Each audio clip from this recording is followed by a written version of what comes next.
It's shorter than you think.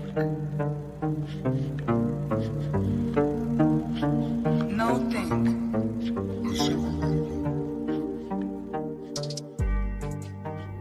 The Holy Trinity, Bermuda, Alaskan, and Bridgewater triangles. Some say even notable deaths. The significance of 3 is undeniable. You are to bear witness to yet another event. We're invited to join your hosts, Krista, Aaron, and Brandy, as they guide you down the rabbit holes of the paranormal and unexplained, striving for answers of this world and beyond. Welcome to Blondes, Booze, and the Woo.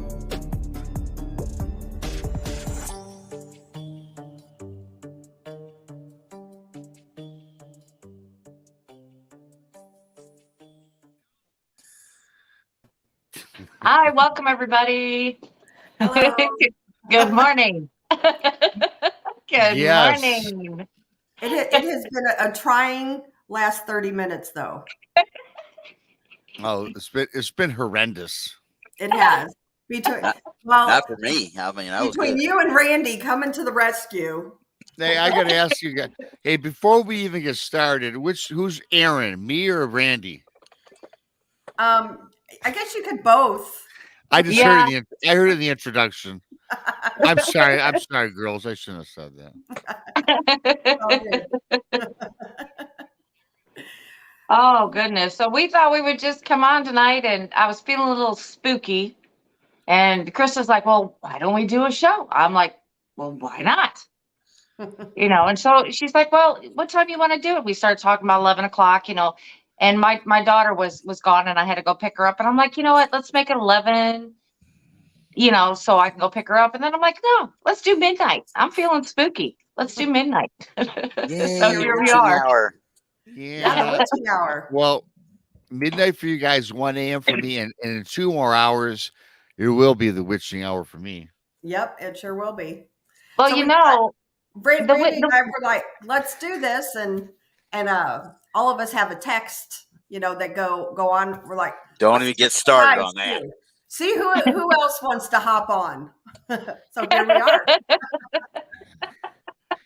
Yeah, but yeah, it's only Go ahead. Saturday night. What am I doing? Just sitting around. Usually I'm in bed. I had to get out of my pajamas. I'm not talking to her. She's the one that shamed me into this. I did. He's like, oh, I got to drive in the morning, blah, blah, blah. And I said, Right. well, the blondes don't sleep. Yeah. We're on this all the time. Yep. Y'all need to get a life, okay? Well, I do have to say this. I normally don't go to bed till about 3 a.m. True. So So it's good for you. I'm usually up. So this is good timing for you. Yeah, it's not bad. A wind down before bedtime. You all Yeah. suck. Yeah. No, we honestly, we just thought we'd come on here, and Brandy sent me some pictures, and we had technical difficulties, so I don't have the pictures on here, but Brandy, you want to talk about it? Well, I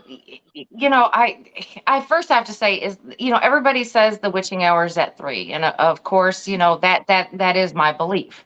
But I'm telling you, I don't think the veil is thinnest at 3 a.m. I think it usually starts after midnight, about 1 o'clock, and it'll last till whenever.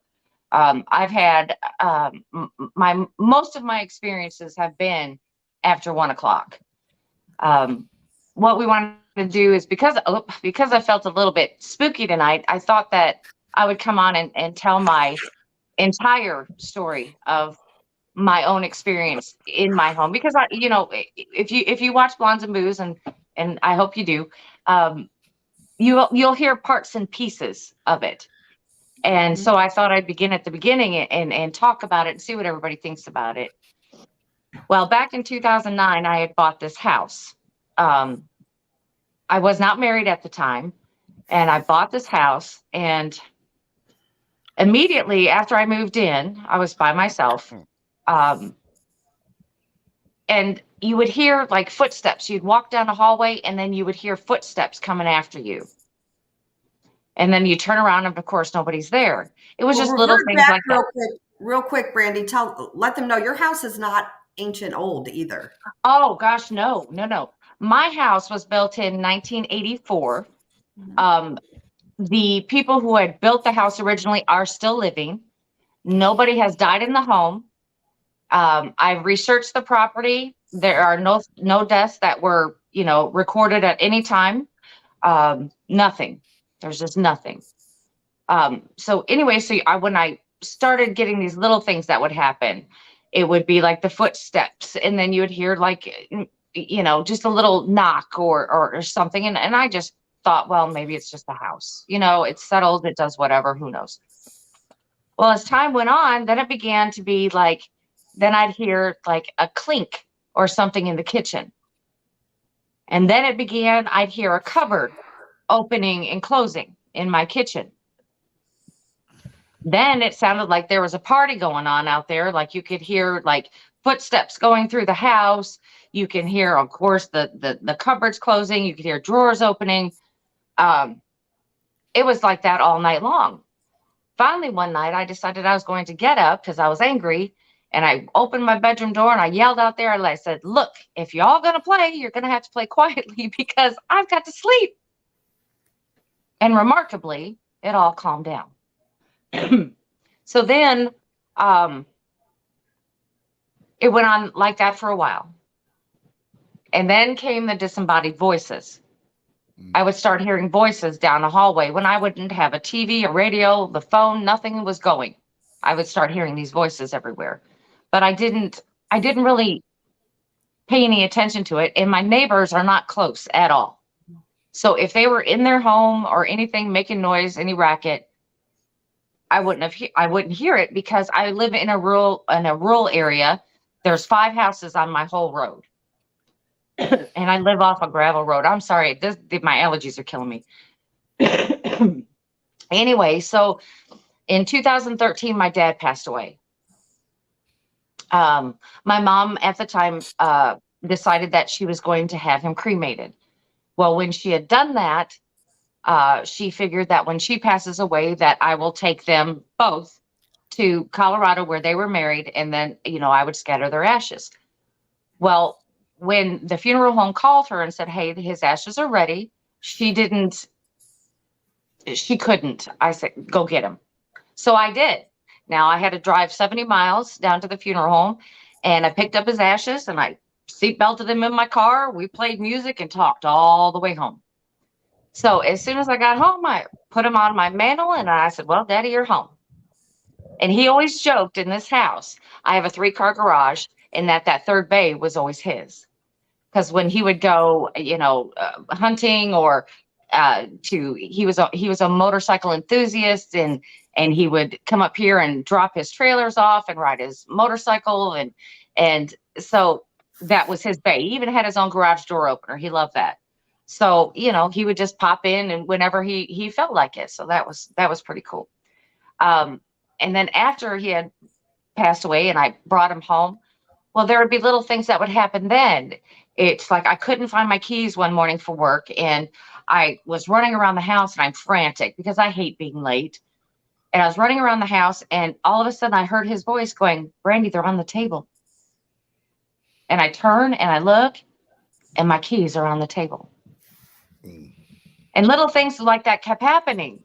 Now, he used to play this joke, like when I would go to his house, I'd go to open the door to go in the house. Well, he would stand behind the door without me seeing him, and he would block that door. So when I went to open the door, it would be stuck, and I couldn't get in.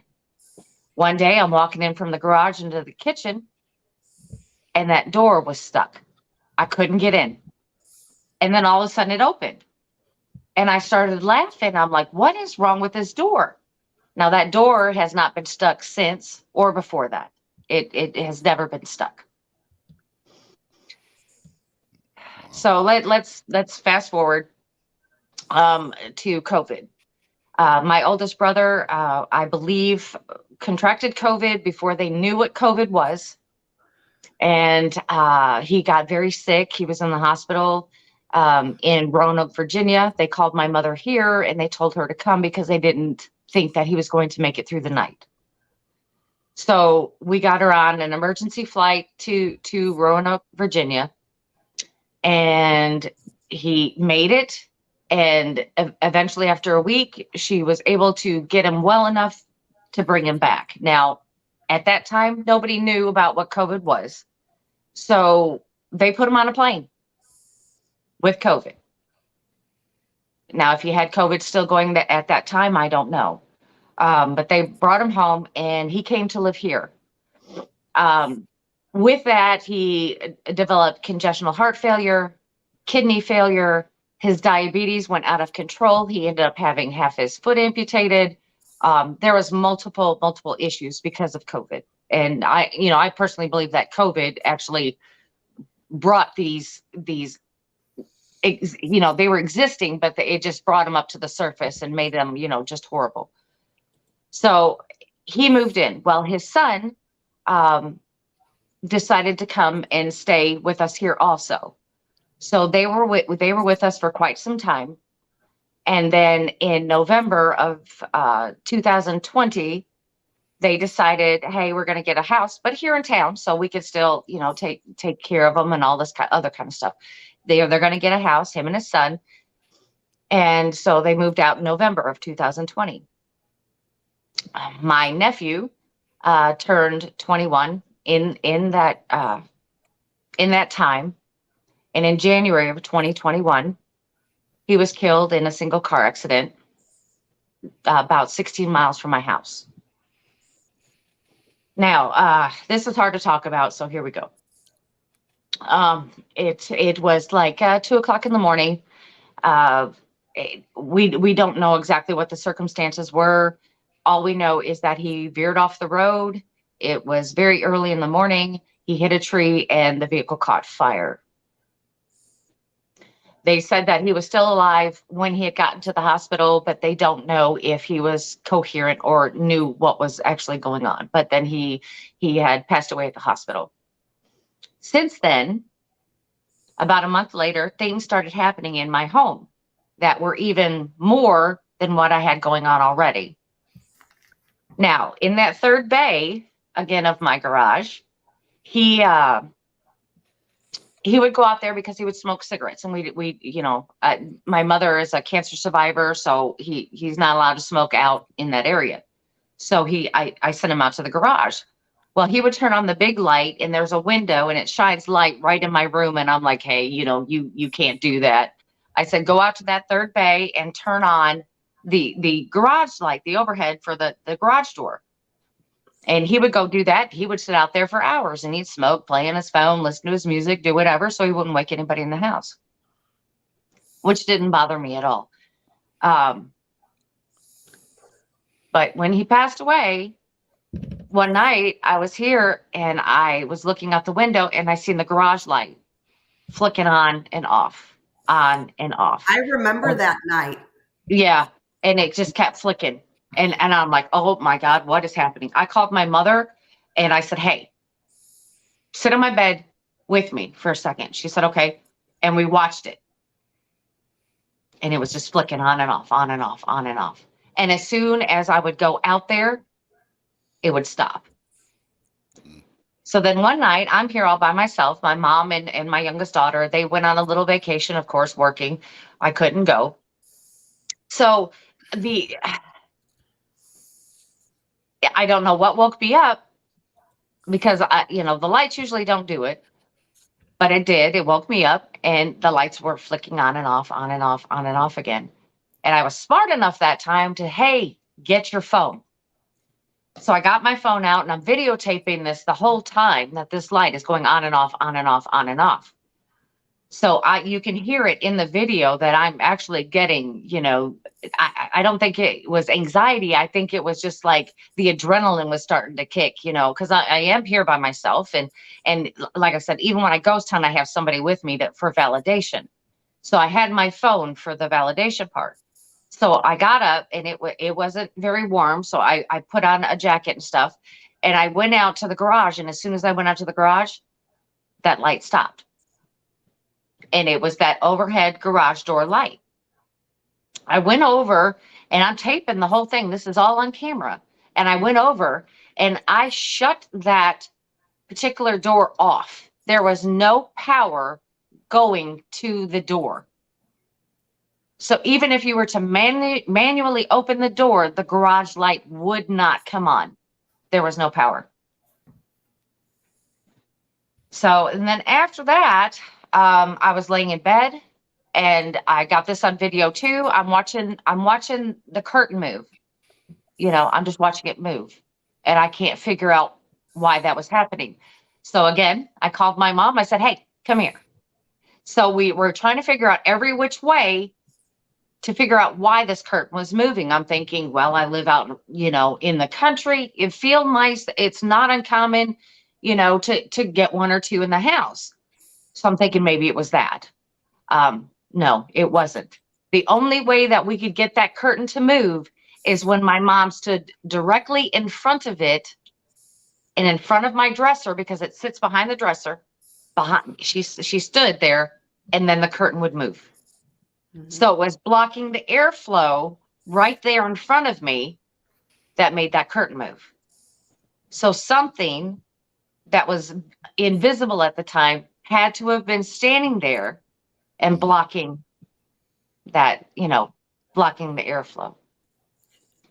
I saw the videos, so yeah, I can say. So, so your airflow was being blocked. Yeah. Correct. Yeah. By something, as you said, invisible, or spiritual, or whatever. Man, whatever it was. Yeah. Yeah. When I think about like invisible or spirits, I wouldn't think. To me, when I think about it in my head, Brandy, I'm thinking transparent, translucent, air would flow through it. So there was something about this, right? That had a blocker of something, right? Yeah. Yeah. It just that was the only way, is we had to have my mother stand in front of the dresser to block the airflow. And then it would just swirl the curtain. Yeah. So we didn't understand that. It's just different ways of manifestation is what it really amounts to. Right. So then here it gets weirder. It gets weirder. Oh yeah. So I've talked about this part recently. Well, even let me back up just a little bit. And then my daughter was like, she got up one morning. She goes, "Hey, Mom." I said, "What, baby? What's going on?" She said, "You know, when I was in there laying down," she goes, "I was laying down on my stomach, and you know, and I'm playing with my tablet." And she said, "It felt like somebody came and sat on my legs." I said, "Okay." And, you know, and the funny thing is that she knows, and we talk about this openly in my house, because, you know, I don't want my children or anyone to be scared, you know, so we talk about it openly. I said, "Well, what do you think?" She goes, "I think it was Aaron," which was my nephew. She goes, "I think it was him." She goes, "He always used to come sit on me." And I said, "Well, that makes sense." Yeah. That makes sense. Yeah. So, you know, and then, you know, things started going a little bit crazy, and then we're like, calm down. Okay. Everybody in the house, including spirits, y'all got to calm down. Cause I try not to talk to them, but when I get upset, you know, I'm like, "Hey, hang on, let me get your drink." So then, things started really getting super weird. I was driving to work one morning. This was just recently. I was driving to work and I had saw a black shadow, like a person, standing there, and they were like, well, they weren't standing there. They were walking towards the road as if they were going to cross it. So I slow down and I look ahead, you know, to make sure that nobody's in front of me. Of course, I should have known there wasn't nobody there, because it's so early in the morning. But then I look back over to watch this person to make sure I don't hit them, because they were looking like they were coming across. I look back and there's nobody there. And it's flat. There's nobody there. There's nowhere for them to go. They're just gone. And immediately after I saw that they weren't there, I got a smell in my car of, it reminded me of hot grease, like super hot grease, like almost to the point where it's like burning. Mhm. And that lasted for about, I would say, a tenth to a quarter of a mile, maybe even a little longer. And then it was gone. And since then, um, things have really gotten super crazy. What kind of grease are you talking about? You talking about like grease from a vehicle or grease from a fryer? Like cooking grease, like cooking grease. Like Yeah. French fry grease coming that had been burnt up type thing. Yeah. Okay. Like you know, it's time to change the grease when you're cooking Exactly. something. Yep. Yeah. So, you know, and Krista, I'm gonna let Krista tell the story here. Sorry. Allergies again. So we went to Michigan. Everything went good to me. You know, good for me in Michigan. I had no incidents, no experiences, nothing. But I'm gonna let Christy tell you this part of the story because this happened to her. Go ahead, Krista. So I firmly believe that your hitchhiker ditched you for that weekend and hung out with Letitia and I. Letitia not only went with us, and she and I shared a room. And she is not into ghosts at all. You know, they're totally cryptid. That's it. And we went up and we was laying down. She was laying in her bed and I was laying in my bed. And it sounded like something dropped and fell on the ground. Something heavy fell on the ground. And I got up and looked, nothing. I mean, there was nothing on the ground. So she was kind of freaked out a little bit. Didn't bother me though. And I went, laid back down, and about 10 minutes later, it happened again. And it was from the same area. Got up, I looked, and she's like, please tell me there's something on the ground. Sorry, nothing on the ground. Anyway, I wasn't scared, so I just went back to sleep. Well, Letitia, apparently, she ended up staying up all night, not sleeping. And I didn't think about it because she's not used to ghosts. She was scared to death all night long and said she was going to go hang out with Brandy because Brandy didn't have any issues. But you took him back home with you because he left us and he went back with you. He did. He did. Because let me tell you, I got home Sunday. Now, anybody who travels with me, don't expect to get home on time or, you know, quickly, because I am one of those people that will stop and I'll look at the biggest wooden shoes in the world or, you know, the biggest yarn. Or this time I stopped at Uranus Chocolate Factory. Oh So- God, that's a 72-minute stay right there. I know. So I did that. The Uranus Chocolate Factory wrapped in yarn. There's one in Missouri too. Yes. Oh, Lord. Yeah. So I had to because it's aliens. You've got to. And of course they've got their Bigfoot stuff and you just have to go look, you know. So like I said, so by the time I got home from the trip, I was just super tired. So I, you know, unloaded the car, put my stuff away, and I'm like, you know what? I'm ready for bed. I got to get up for work early, and I said I'm going to bed. So I laid down and I played on my phone for just a few minutes, and then I rolled over, turned on my life, and just, you know how you get that feeling when you're tired and you get in bed and you get in that right spot and your whole body just relaxes. It's just like, I'm here, I'm home, I'm good. As soon as I got that feeling, I heard a male voice in my ear say, Brandy. I'm like, wait, no, if you're a spirit in my house, you know that my room is not where you go. My room is off limits. You can do whatever you want in the house. You know, stay away from my room. Mm-hmm. Oh, thank you, Crystal J. I appreciate it. Thank Yes, you. Thank you very much. Thank you, Definitely Kristen. appreciate it. And I heard this, and I'm thinking that is not even a voice I recognize. It wasn't my dad. It wasn't Aaron. And I'm thinking, this is the hitchhiker. This is who I picked up. It's like they jumped in my car. That's the only way that I can explain it. Mhm. And I said, it's back. And I'm like, great. So since then, I've had had plumbing issues in my house. Oh, gosh. So we've had to have them come out 2 times, and each time they've had to tear out something and make something. And then my brother's been here, and he's ripped up stuff, and so we're doing a little bit of work in the house and stuff. And I think it's riled stuff up to the point where they're becoming visible. Now, the other morning, and I must say it was Wednesday morning, because I think, Krista, I said I was going to tell you this, and I didn't get to tell you right then. I walk out my garage, and in the third bay is where my Jeep is, and then there's my mom's car, and the closest one is my car. Out there in the third bay, I watched a tall shadow figure walk the length of my Jeep and disappear. Wow. So I'm thinking, okay, Andy? so I don't know if that's my nephew or my hitchhiker. Okay.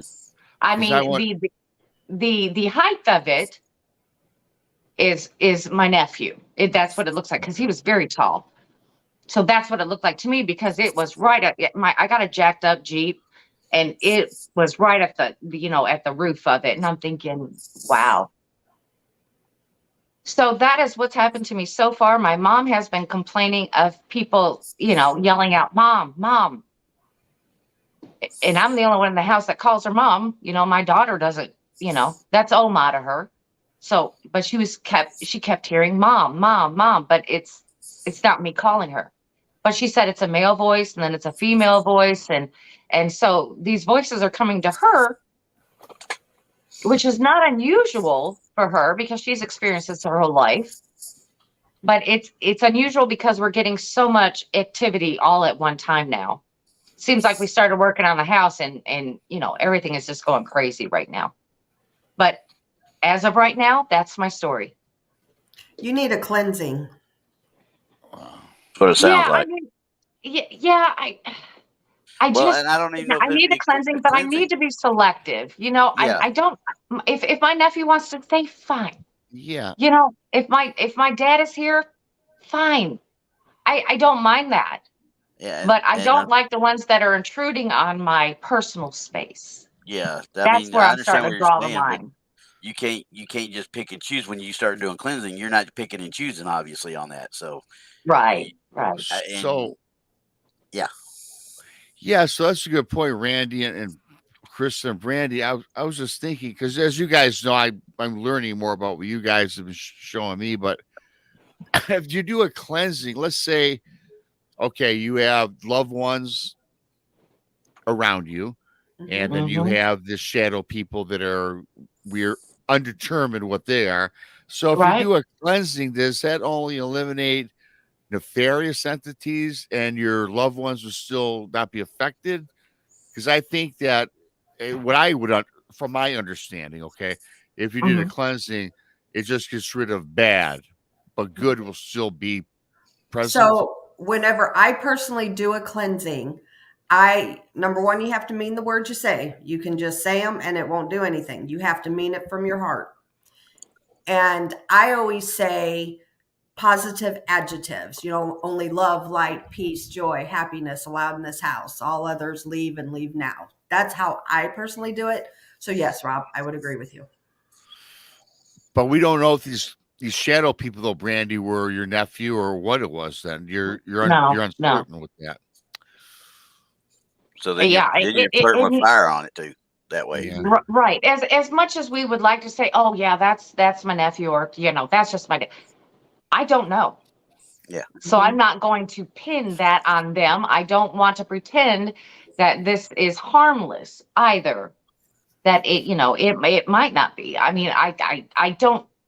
I think it's like, I don't want to say a trickster or anything. I mean, they're not doing anything bad. Yeah. But they're in my space. Mm-hmm. You just don't want them in your room itself, though, right? Is that the way I understand it? Yeah, in my personal space. Yeah, it's kind of like, as Krista knows, and I talk to her about this all the time, that I need to decompress. Yeah. I need to have a space where it's mine and mine alone. Isn't there? So. And this just goes back to old. I shouldn't say old wives' tales, really, but isn't there's other I shouldn't say cleansings, but there's ways to put up barriers, and I think Lorraine Warren talked about it a lot. Certain areas of the house they were able to put up barriers to maintain your Hmm. secrecy or your Right. personal space. I don't remember everything she said about it, but Well, again, it's all about your intention, like whenever I do private cases, and sometimes, the spirit, once you realize there's nothing negative, and people can learn to coexist with Brandy, as exactly. Brandy shows. Mhm. You can tell them, listen, my bedroom is off limits. You don't scare my kids, you don't scare my dogs. And most of the time, honestly, if they're good in life, they're good in death, and they'll hear you, Yeah, and Mhm. you won't have those issues. yeah. So, Mhm. maybe Brandy, you need to reaffirm your intentions again. Yeah, or I think it may be, quote unquote, my hitchhiker that we've talked about Yeah. that doesn't know the rules. Well, he needs to go though. He doesn't belong Yeah, there. yeah, that's one that doesn't need to stay He here. needs to go. Yeah, because like I said, there is no background on this house, Yeah. Right. none. Mm. Like I said, the people who built it are still alive. There's nobody who died here. There's no history or anything about or any reported deaths or anything here. Well, Yep. plus So that's more of a modern day house too, right, Brandy? As Right. Chris, I think, said earlier, it's built what in like the 80s, 90s? Yeah. yeah, it was built in '84. Yeah. Yeah. Well, now here's another thought about it. Now you're southwestern Missouri, right? Yep. Southeast. You're Southeast. southeastern Missouri. Yes. Okay, so that entire area, almost all Missouri, you're talking about the Civil War runs of Bloody I Bill was thinking that too. Anderson, Yep. and so you got those guerrilla warfare style Civil War battlefields Yep. everywhere in Missouri. Yep.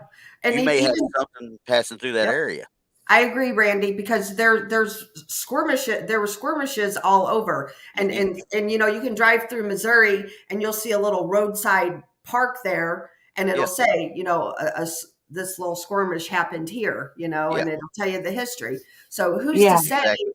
you didn't even have something like that, or even eons ago, Yeah, there might have been somebody, there might have been another home there, that somebody lived there and yeah. I had, mean, or Well, look at they look at actually, Centralia.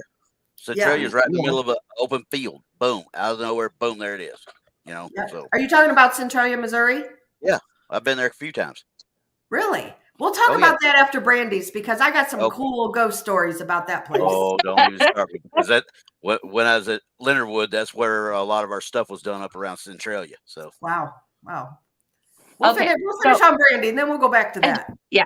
So, I know that it's coming to the point where I've got to do something, Mhm. and I'll explain why. It's like I'm tired all the time. Mhm. It's like something is sucking the life out of me, the energy. I don't go out with my friends like I used to. I even hate getting out of bed unless I have to. Um, like you got it's just sleep things apnea. like that. I'm just exhausted all the time. Mhm. I've been to the doctors. Nothing's out of the ordinary. There's nothing that would cause that medically. It's just how Yeah. I feel. Yeah, Right. So, I mean, it could be because I had COVID back in July that this may be a side effect still lingering. Um, I don't know. I don't know, but it is getting worse than I thought it was. It's like the feeling of dread when you have to get in the car and go somewhere. Yeah. Going to Walmart has never been a good idea, but it's even worse because Is ever going to Walmart a good idea anyway? No. I wonder. oh God, living in a small town when that's all you've got, that's Well, all okay. you've Well, got. Brando, I'll give you that. Yeah. Seriously, we used to have Kmart a couple years ago. Well, a few years ago. We don't Yeah, have that no more. what? I loved Kmart. Yeah, mine went away about a decade ago. Yeah. But that's all we have. As for clothing stores, we have a few. Yeah. We have a few, but a lot of mostly local all we've places, got though, is right? restaurants. Yeah, if you want to eat, we're good. Mhm. We can go eat anywhere. There's Well, food everywhere. I need some of But those Missouri ribs. Missouri. Missouri. No. You need to take him to Rolla and get off of 44 at Rolla And there's that nice fried chicken place right there as you get off. Best fried chicken you're Oh, gonna I have. know where you're Hey, talking. I'll eat that too, Rando. You know Oh that. my Rando, goodness. Brando.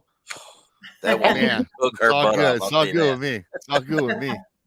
Well, you know, for Sorry. everybody out there who doesn't know, Tex is out of town this weekend.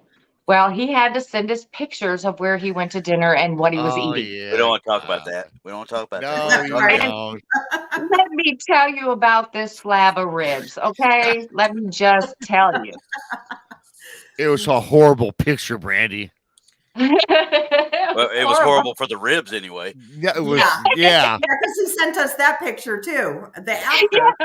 I said he left enough on his plate. I could have had lunch tomorrow with that. Yeah, Brandy, you're right. You know what? Yeah, Brandy, and I thought you were going to say this. You almost did. He sent this fabulous picture to like 5 us guys on our chat thing.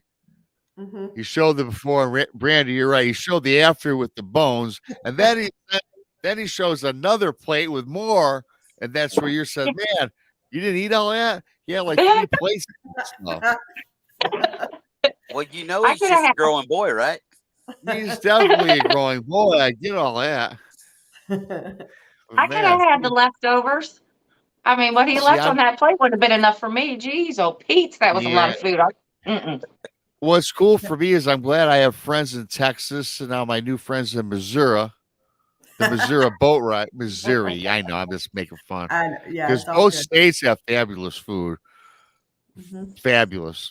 Well, In you know, because Alabama, and when I went to Alabama, though, they're, I guess, it was okay. We had, it was catered. That's why they had. I'm not going to get into it because I know Miss Bama's here, and I do love the state. It's a very beautiful state, Bama. Hey, Mhm. and wait till you see Anniston area. That's where I went to basic training AIT is Fort McClellan, Alabama, out right in Anniston, Alabama. Yeah. And I'm telling you right now, when we get up into Anniston, I'm gonna see if some of those old haunts are still there. Cool. Well, while oh, we're talking yeah. real quick, we're just going to sidetrack and let's talk about this here. There we go. That is the conference that Randy and BMR are talking about. It's June 9th and 10th. And Texas is speaker. It looks like Greg Ogle, Steve Coles, Stacy Brown, Ohio Midnight Stalkers, and Adam Davies. So And the headliners should be Tex. They better be nice or I'll cut their mics. yeah. So anyway, if anybody's in the area around there, I Are do not believe, even in the area.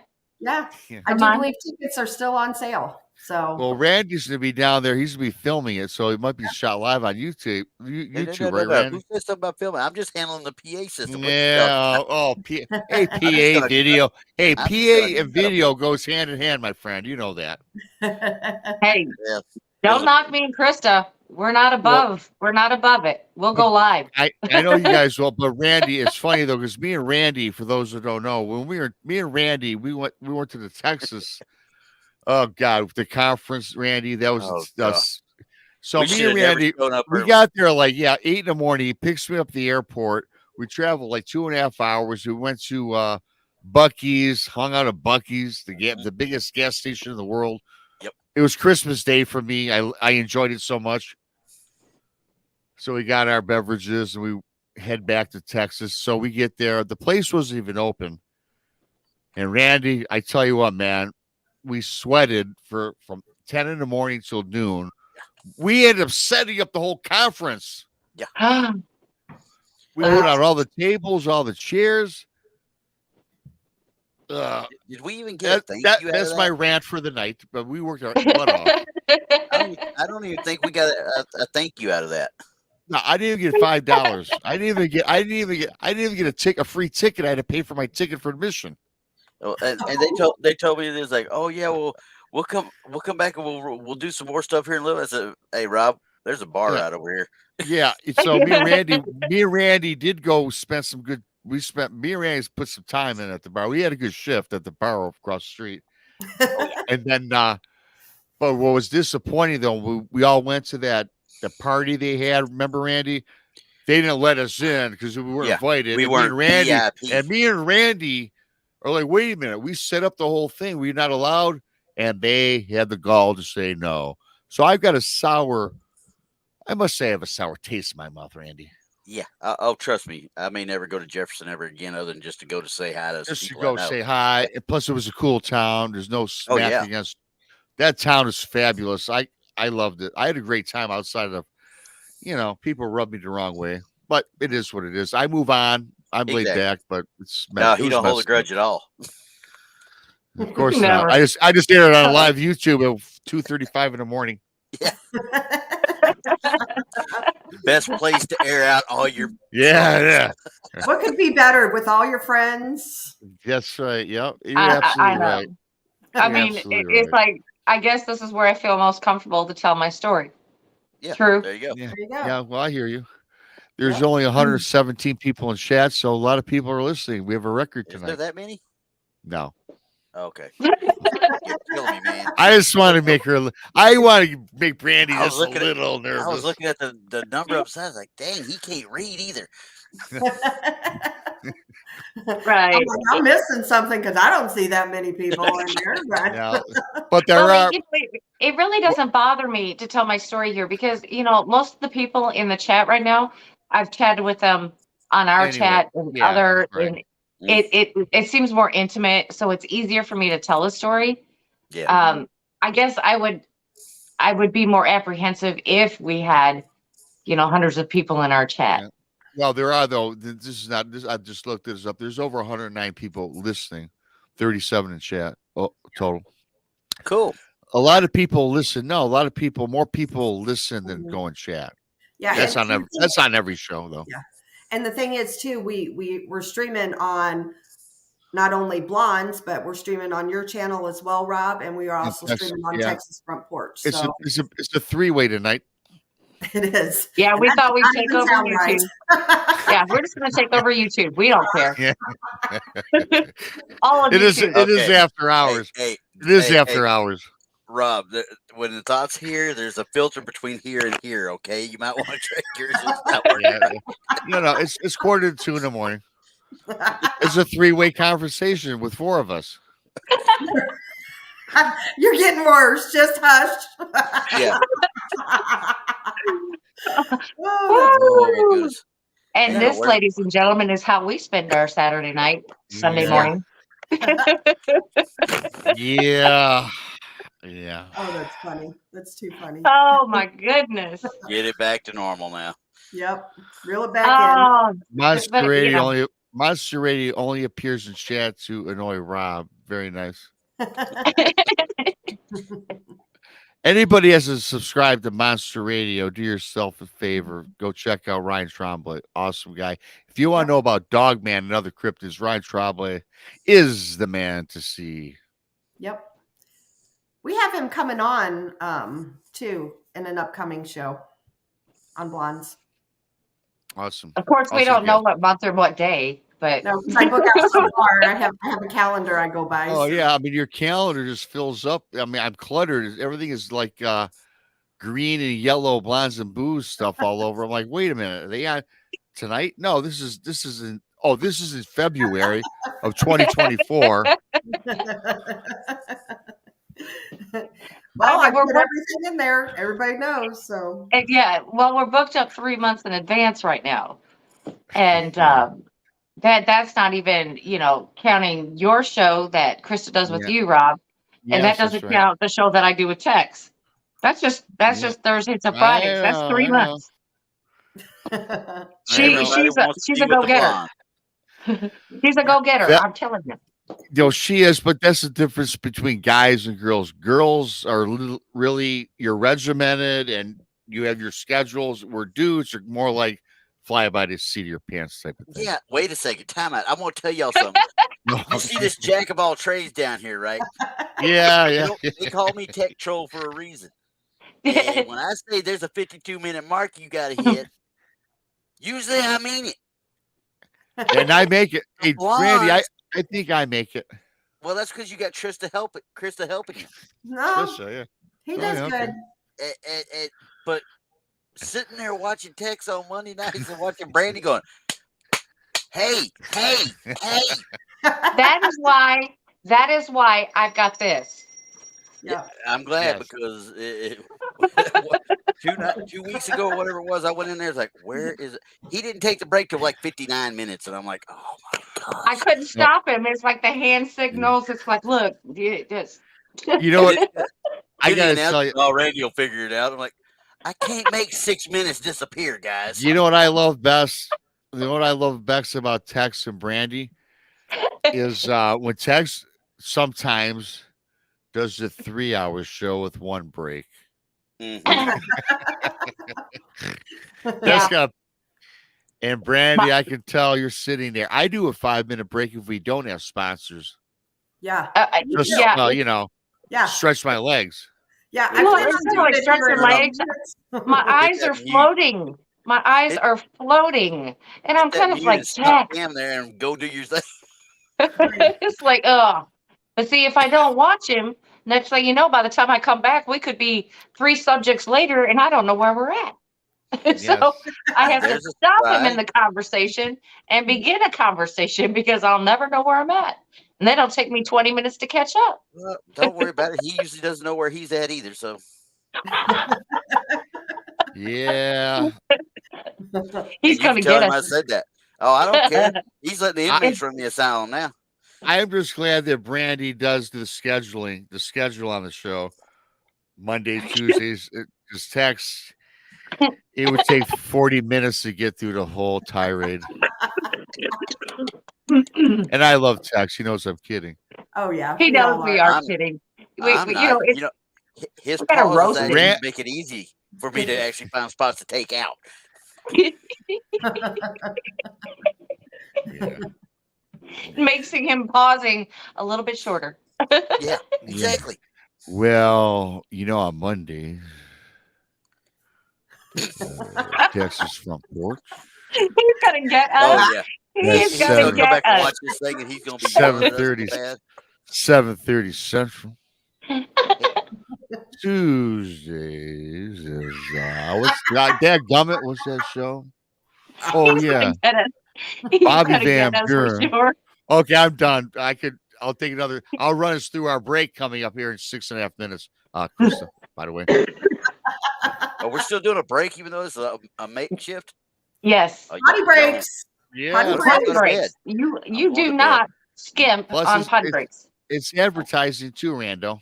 I'm going to bed. Hey, look, you're on here with old women who's had multiple children, and we have bad bladders. It's Right. Y'all don't laugh too much or sneeze, okay? I already know all about that stuff. well, I'm Pam- already and- crossing my legs right now, so all I got to Pammy make Sm- two. Pammy Smith is laughing. Poor guy, not here to defend himself. Hey, trust me, Pammy. We have a good time. Yes. Yeah.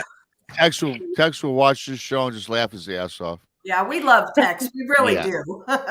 He says, "Yeah, we all cut each other up." You That's know, that's what guys do. I'm going to take this whole episode here and I'm going to get with Ann and put it out on KPNL too, right? Yeah. Oh yeah, that'd be fantastic. We're really in trouble now. Yeah. And I'll listen and then laugh at that too. Yeah. Sometimes these late night impromptu shows are more popular than your regular show. Mm-hmm. Yeah. Well, yeah, Right. look, we're all prettier than Tex, so See, Pammy, everybody cuts up. We all cut it up. Yeah. Yeah, but see, nobody sees behind the scenes where like Tex is like roasting each one of us for like hours. Yeah, You know? absolutely. oh yeah. Like through text, he's roasting one of us. Hey, we're making a mental note though. We got to turn him away from Reddit. He needs to stay away from Reddit. Okay, all there is to it. Yeah. There I hope go. you hear that, Tex. Stay away from Reddit. Yep. No red. Reddit. Oh yeah. Lord! So what are we going to talk about after the break? Wait, weren't we I listening hope- to the rest of your stuff though? We never finished yours, did we? Yeah, we got to finish Yeah, up well, with Brando. My story's done. I brought you up Oh. to what's happening as of today. Okay. Oh, Yeah. okay. Yep. All right. When we come back, we can touch briefly on Civil War battlegrounds and ghosts. Centralia. Oh Yeah. yeah. Yeah. Okay, guess what Brandy's alley. Yeah. I've had some encounters and Mhm. Ooh, Obviously, cool. you have 2, Randy. So Oh, Yeah, yeah. when we come back, Gatlinburg. So, great. Yeah, that'd be so great. this is this in Centralia? What you were talking about, Centralia, Missouri? Yeah, we'll talk about it when we come back, though, because Okay. Well, we still got a minute or Or 2 two. minutes. I need Okay. more than 2 minutes. Okay, So, Well, Rob. you Centralia. There's a battlefield there. guys There's can stuff cut that it. happened. Done. I was like, Rob, Chris, take us you to break. what? Take Oh, Chris like can't talk. do it. I was gonna say talk like text to the break. Well, I've been. I can't do. I'm not doing text. Okay, you ready? He's so You're sweet. talking to somebody who was raised with the man. Well, Rando. You know, we need I've to been make fixing. sure I can't. we- I can't wait for Rob to get down here to Texas. I'm gonna Oh, fix yeah. him a steak that. Yeah, we're gonna get him some Dadgummit. ribs and some good beer. That Yankee thinks he knows how to cook a steak. Well, you know what? I mean, the way he talks about it, when I get to Texas, I better eat. Well, And he I took mean, me. eat well. He better take me to the Yeah. places that got the best food. Because I I'm already telling told you, Tex. Tex told me about 3 steakhouses and 4 Mexican places in Texas he wants to take me to. So I got 7 on my list already. Randy, you probably know half of them. Probably every one of them, but Yeah. I know that somebody else has come to Texas and going to a town way over here by me, May time frame, I think. And Yeah. I've already told them there's a place that you want to go get a burger at, and trust me, I will be there with you. Yeah, Yep. no, I'm definitely coming. Screw the conferences. I'm coming down to eat and drink. Yeah. So with that being said, That's what with we that do at being conferences. said- What are you talking about? yeah, well, that's actually Randy. That is true. But the eating, I want to do some authentic eating, not no catered BS. Yeah. Yeah. You're But right anyway, there. with that being said, we're coming up on 9, 8, 7, 6, 5, and we'll be back at 5.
Four minutes to go, folks.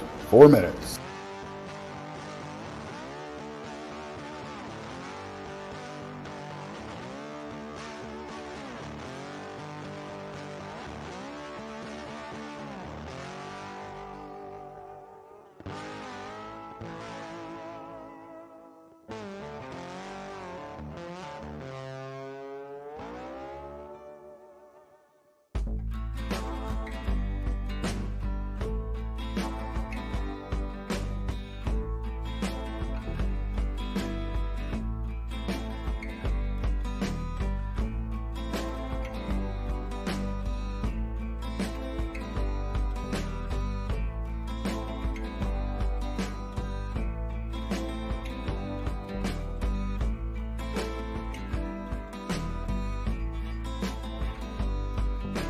Three minutes. We're almost there.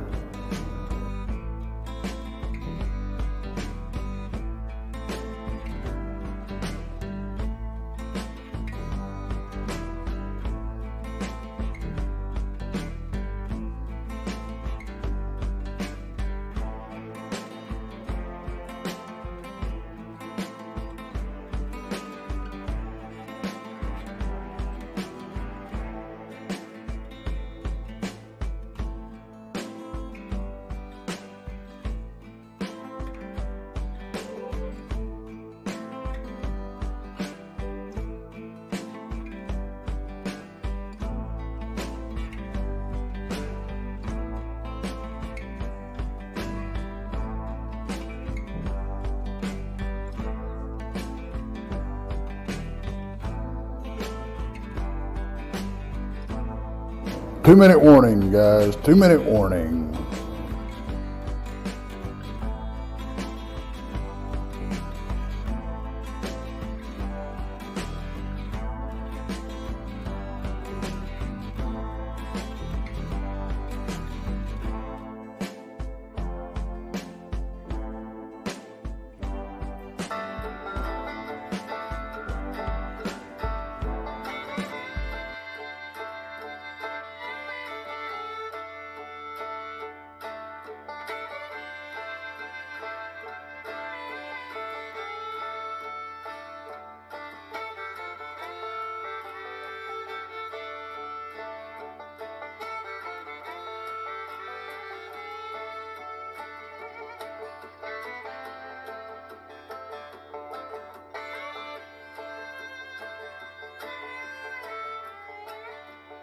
One minute. 1 minute.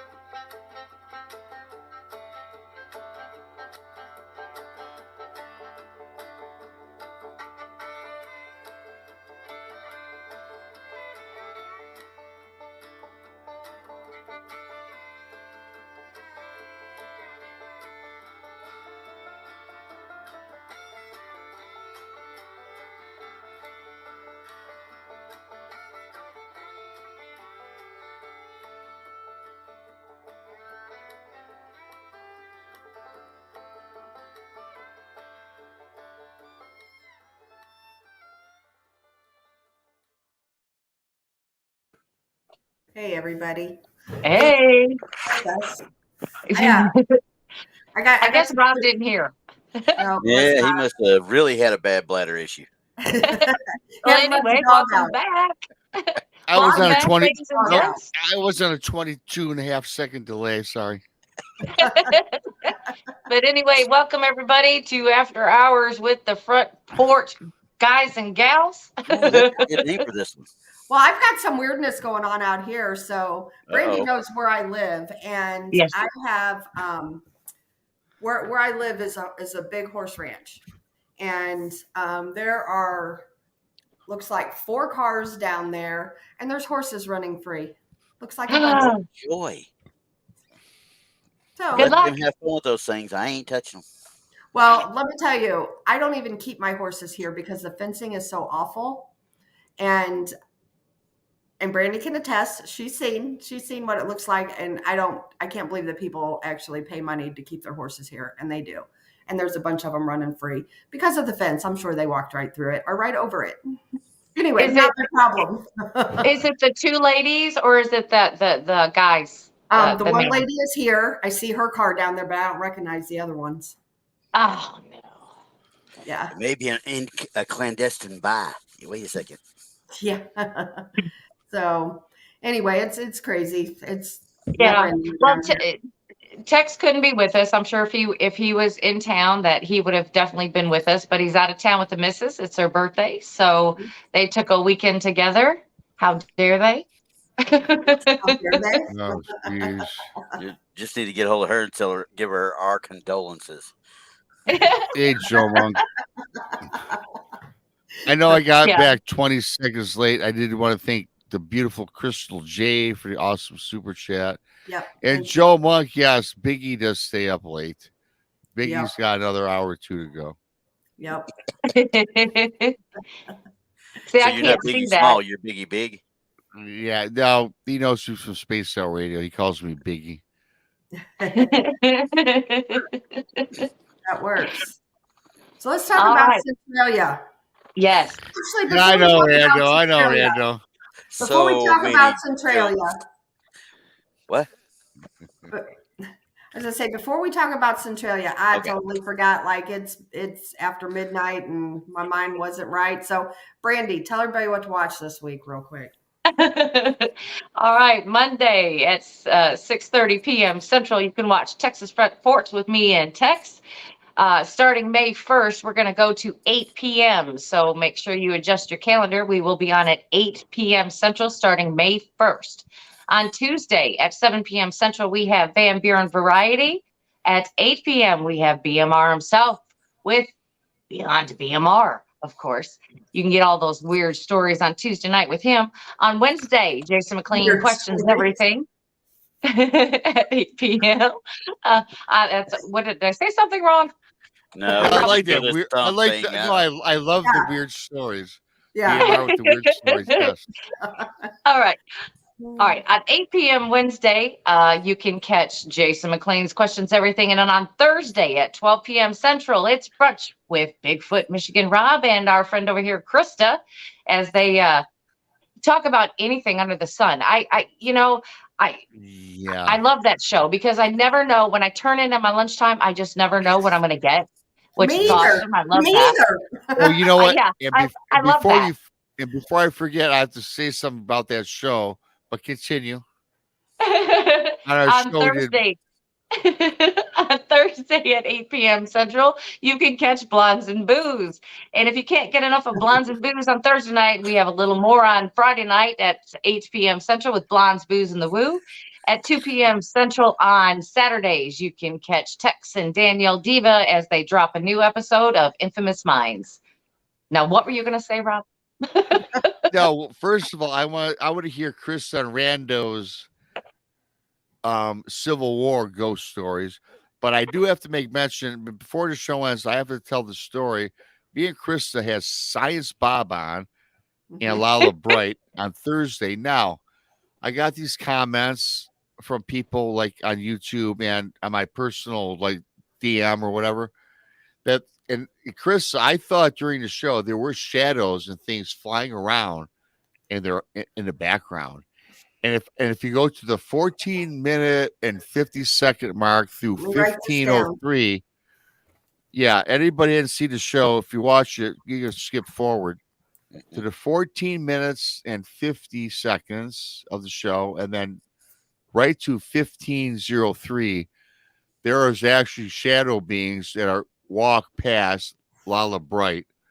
Wow. And I only knew this because I always read the comments and try to respond to people.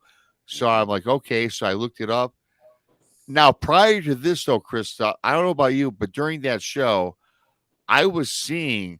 Now, I have to preface this by saying they had AI in the background. They had that was virtual background they had. Yeah. So Right. you're always going to get that like Randy's got. Yeah. But there was actual things that were not part of that I thought I was seeing. I didn't bring it up during the show because I didn't want to,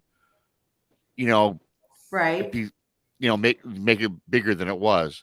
But when I look back and watch, I swear there was something going on. So everybody go check that out. Yeah, very. I'll look It was for very footage weird. And I'll check it out and see if I can. Okay, Randy, our tech advisor, he will look at that and see what it Yeah, was. I'm going to go back and look at it myself. Yeah, can you chop it out of there, Randy? Oh yeah, I can pull it out and we'll get a video clip of it. That'd be Awesome. Because that would be great for you, Rob, to use on a future show. I mean, really. Oh yeah, no, I mean because I think, and I'm pretty, how I am. I'm like, yeah, whatever. But I tell you what, there was something going on there. Yeah. Interesting. Mhm. Cool. Anyway, Tex is in chat, so we have to stop talking about him. Yeah, Well, text. You missed the text. You have to rewatch this text from the beginning. Yep. Just know we love you. I just want to know, why are you in chat when you're supposed to be having fun with your wife? She probably went to bed. She'd had enough. Yeah. Probably. Yeah. She said it's enough party time. Time to go to bed. And I have to say hello to the lovely Susie B, my new BBF or BFE, Susie B. BFE. You know what BFE is? No, I don't. I just, I'm not up with the kids these days. How about BFF? BFF. There you go. That's what I was probably trying to. Is that what it BFE is? is bum blank Egypt. Okay. Susie B, don't listen to him. Do not listen to him. Oh man. That's why we love Rando. Why are you drinking before the damn show? Randy. Anywho. Oh right. my goodness. Let's talk ghost. Yes. Love Ghosts are Let's, cool. let's Yeah, talk the me too. Civil War ghosts with Krista and Rando. Yeah, because we're starting my spooky time, so let's Yeah. do it. Yeah. I want to hear about what she had from Centralia first, though. Okay, so Centralia, it was the Battle of Centralia Mhm. during the Civil War, and I used to do reenactments, and so I have the wall tent is Yeah. what sleeping in, and we heard like horses running through camp, and this is in the middle of the night. Out in Nobody's that field, right? camp out in that big field. Yeah. Yes. Yeah. And there was no horses out there running.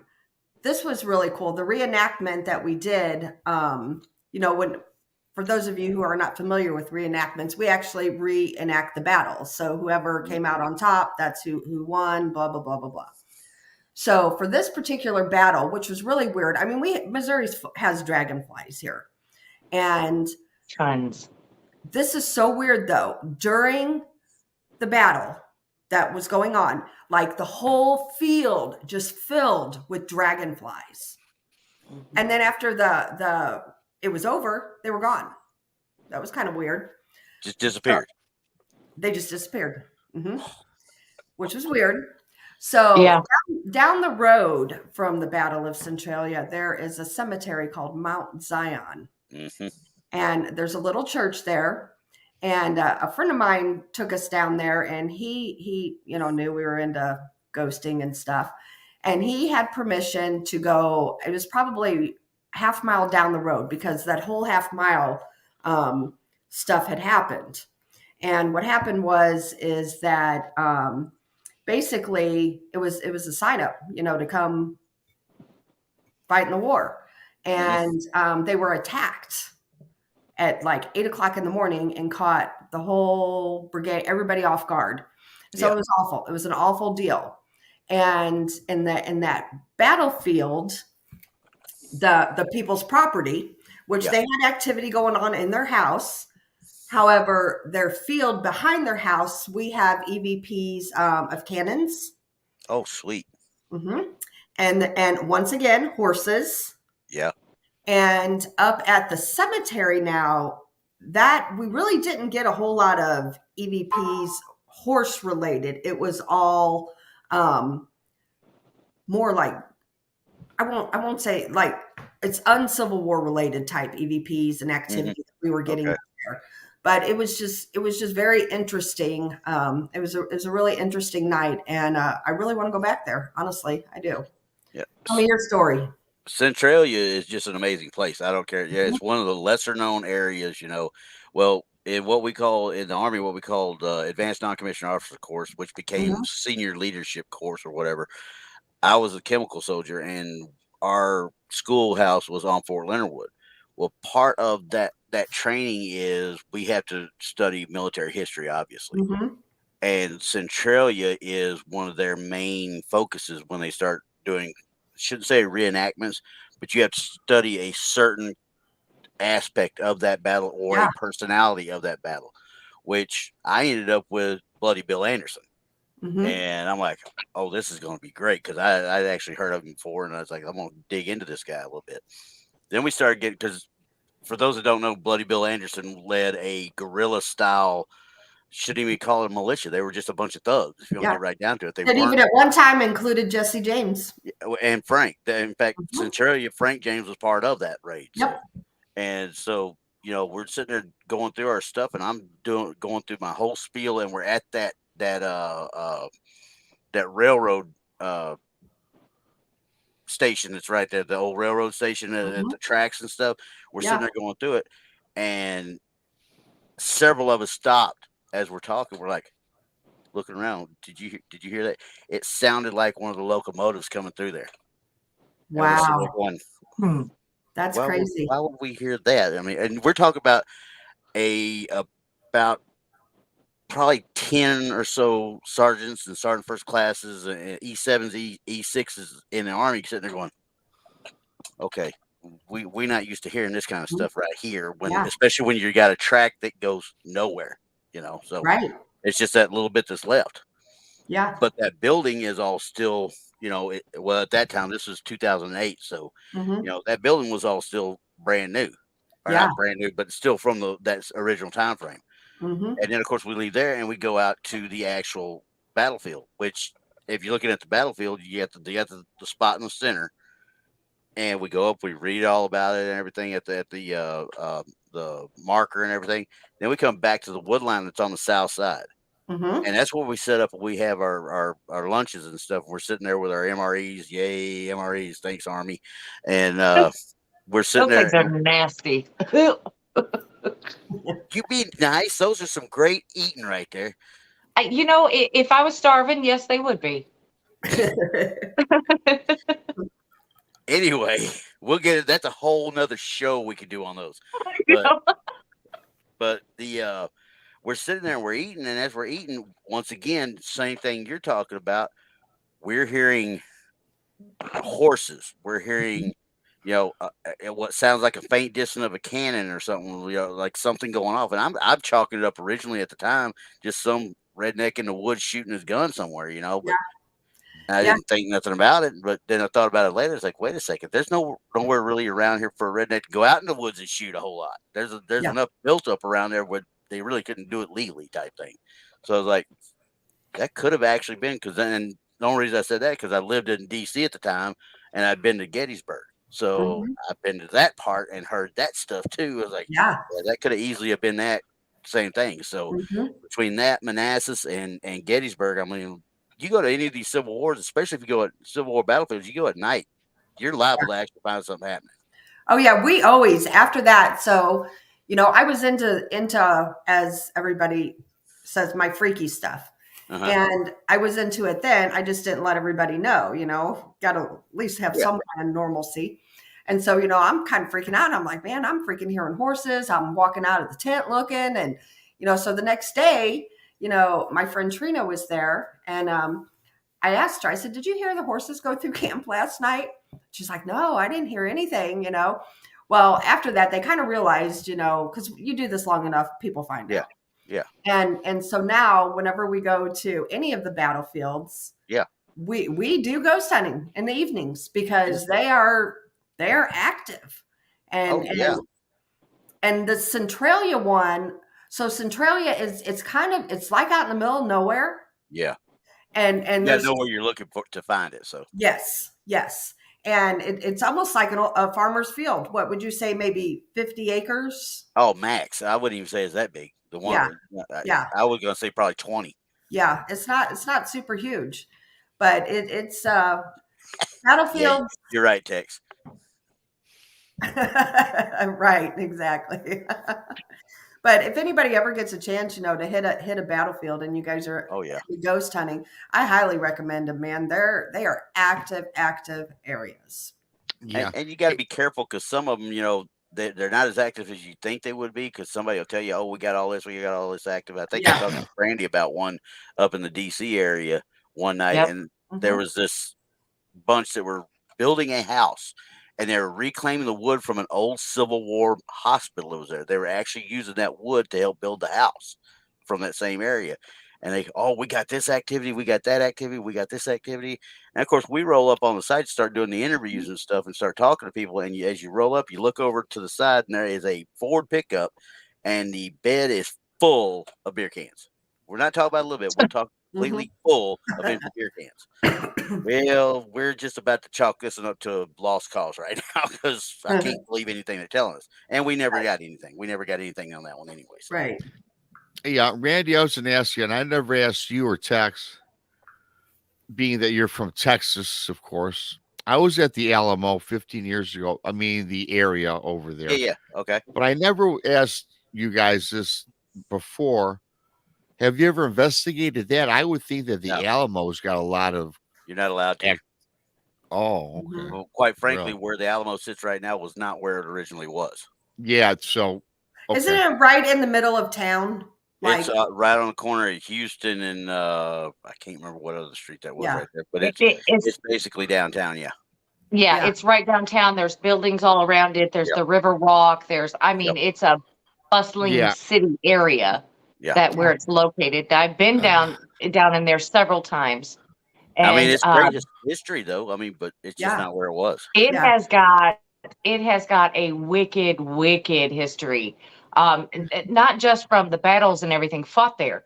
I'm talking about like they had a cemetery and then it got washed out. And next thing you know, they had bodies floating everywhere, and then they had to get them and then relocate them. And oh yeah, no, San Antonio is haunted.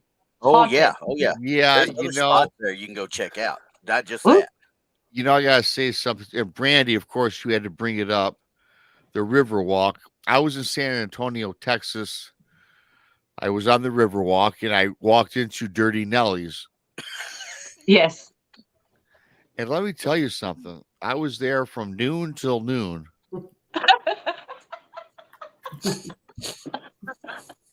Did you have some time loss?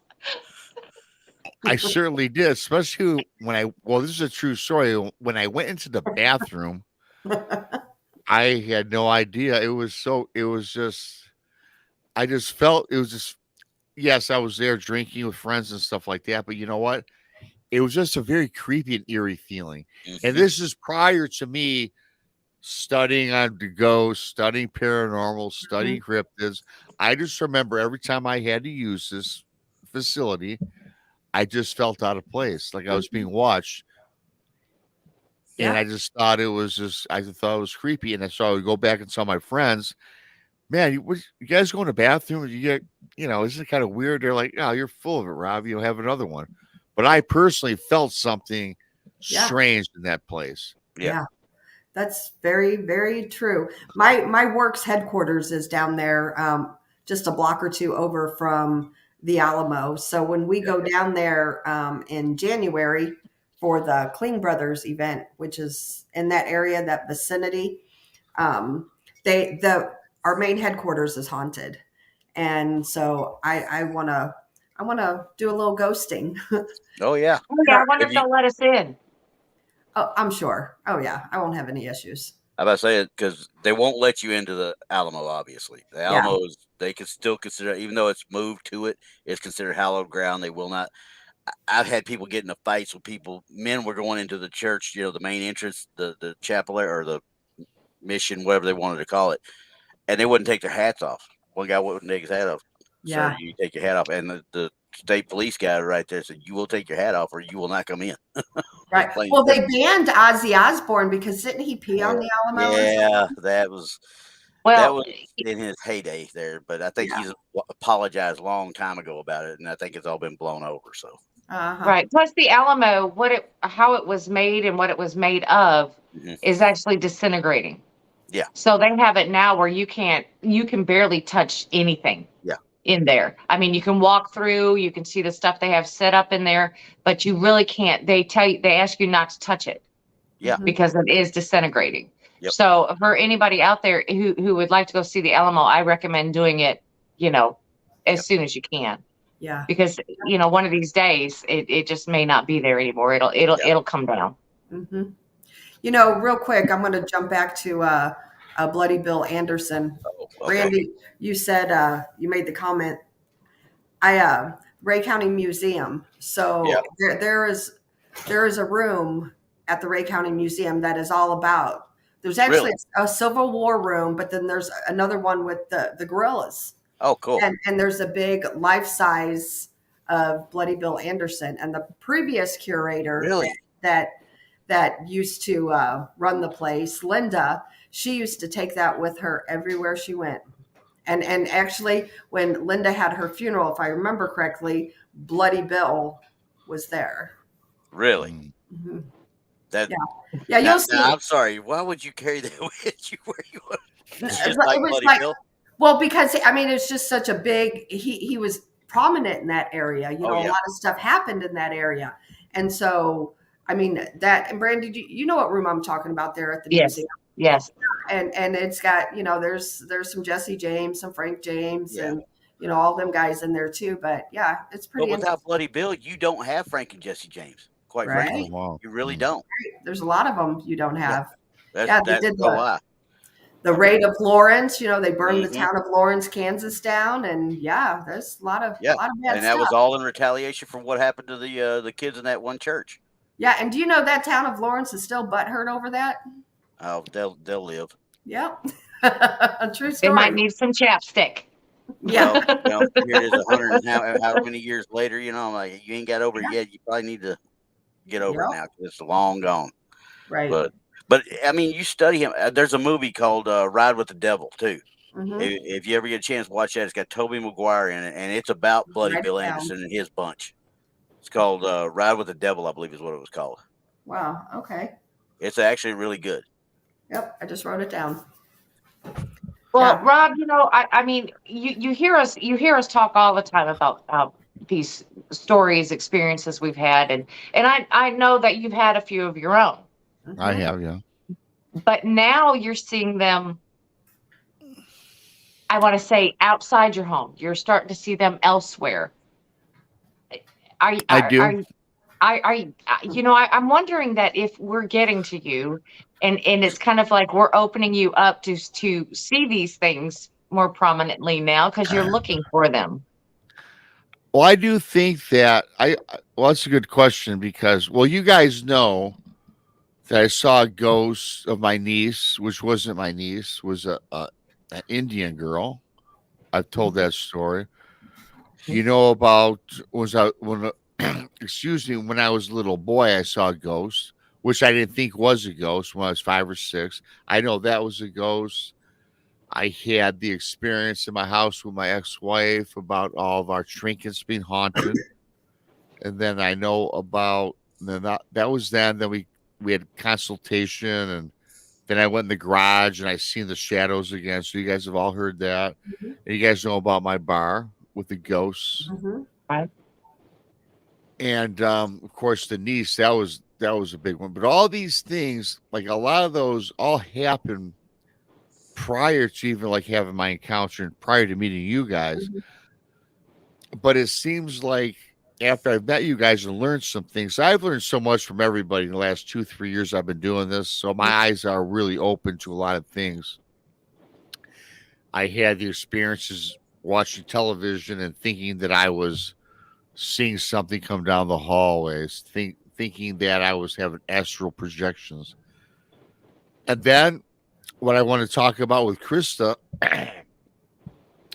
and nobody really mentioned it. One person mentioned in chat, but I was sitting there on Thursday during the show with Krista, and I personally was interviewing Bob and Lala, and Mhm. I was seeing things in the background. Mhm. They were more like shadow people. Yeah. I didn't want to say that on a live stream and Right. look like I was making stuff up, but in my mind, I'm like, what is this? So when the show ended, I went, took care of some business. I was gone for a couple hours. Then I came back, and then there was a couple comments on YouTube, and I kind of rewatched some of the chat, and other people noticed those things, right? They saw them Mhm. themselves. And when I went back to that 14-minute, 50-second through 15:03, there were shadow people that I saw. So what I did was I sent a message to Lala Bright on who was on the show. I said, Mhm. Lala, check this out. And she says she watched the whole show back herself and she was seeing things throughout the entire show. Mhm. And it was funny because they were talking when they were talking, Krista, if you remember, about being visited by Mhm. whatever aliens or Right. ghosts. And we're kind of like listening. Yeah, that's cool. But she was seeing those during the show. And you know what? They showed up on film. So that's why I'm glad that Randy is going to go break that down because, and I'm pretty skeptical about ghosts appearing on a show. Yeah. I mean, I think we all should be. I think it's prudent to be, have that. Mhm. And I looked at this, you guys, and I was like, wow. It was kind of reminding me, Krista and Brandy, when you showed that video about in the jailhouse with that apparition in the jail. I don't Yeah. know what jail was. Remember that? Mhm. And you showed that. I don't know if it was your capture, somebody else's. You had it on one of your shows. It was kind of like that. It was like I look back and it's kind of creepy. If you slow it down, Randy, it looks pretty. There's something there.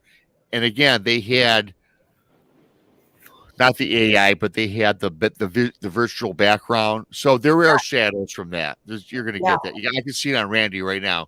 But this was things moving, like in back of the actual AI or whatever you want to call it on the Yeah. thing. So yeah. But yeah, Brandy, to your point, yeah, I'm more open to it because of you guys, of course, and doing this, and I think I'm more aware and sensitive of everything. I think I always had that, but now it's like, like I told you guys a story about my dad directing me to where that little screw was to put in the American flag. Mhm. And I looked for 5 hours for it. Then I went in my basement and said, Dad, I was almost crying because it was on my dad's birthday, Memorial Weekend. Dad, if I can't find this screw, I ain't putting up your flag, buddy. I went on the porch that one last time, and guess what I found after I talked to my dad? The little screw, which is less than a millimeter, sitting right there, and I know I scoured that area forever. Yep. So yes, because of like talking to you and doing this, I my head's always on a swivel now. Yeah. It is. Yeah. Even if I'm doing a show, you guys see me doing this. I always think I'm seeing stuff. Well, yeah, I'm not. you always see stuff out of the corner of your eyes. You just, hey, Yeah, I just see something move. Yeah. yeah. So, Yeah. So what we've done, we've assimilated you, and now you're one of us. yeah. Well, I I see you Like got rid of the tinfoil first hat. time. Well, I just went through and I was sitting there. You saw I muted myself on that because I went through and I looked at the time frame you were talking about real quick. Yeah. And I'll have to slow it down a little bit and do a little bit more looking. But what I did look at and what I saw was much like what you're seeing with me, with the Okay. way things are changing. Yeah. It There was one spot maybe, but I'd have to sit there and actually slow it down and look to see because it really Yeah. the way she moves, she much like I'm doing right here, the way she moves, her outline is not Mesh.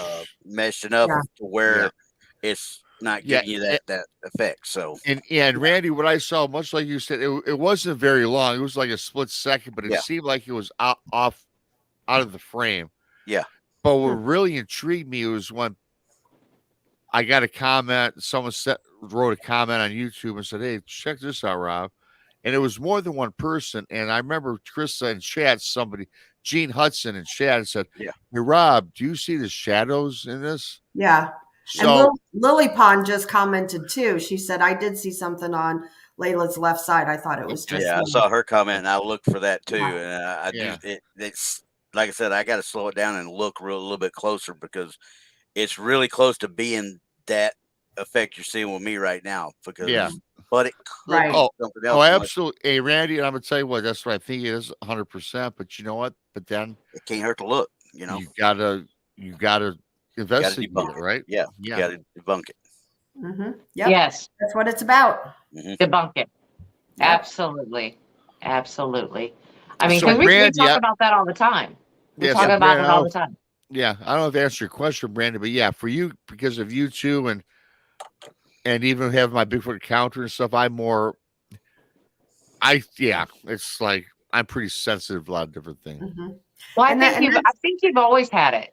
I think you've always had it. I just think now that since all of this has happened and you're just now more aware of what's going on. Because I think you may have, before kind of bypassed it, just kind of thought, that's nothing. But now it seems like to me that you're paying more attention, even since the first time I've even talked to you.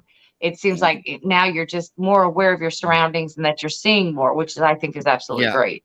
Yeah, when it's funny, yeah, thanks. But it's funny too because even like when I had that when I was married, remember the story about the trinkets being haunted? Mm-hmm. And they were, and I saw shadows, and then my wife saw shadows. Then we moved this stuff out of the house, and it all went away. Then I went in the garage and saw shadows again. But I was like in my late 20s, early 30s by the time I seen all this. But you know what I did though, because I wasn't like into it, invested in it like today. So what I did was blew it off, and I never thought about it again until doing this. Right. You know what I mean? Right. So yeah. My thing is, I definitely believe like all of this is connected. However, and I been telling people, just because you're into Bigfoot, you need to maybe research a little bit about the paranormal. You need to research a little bit of UFOs.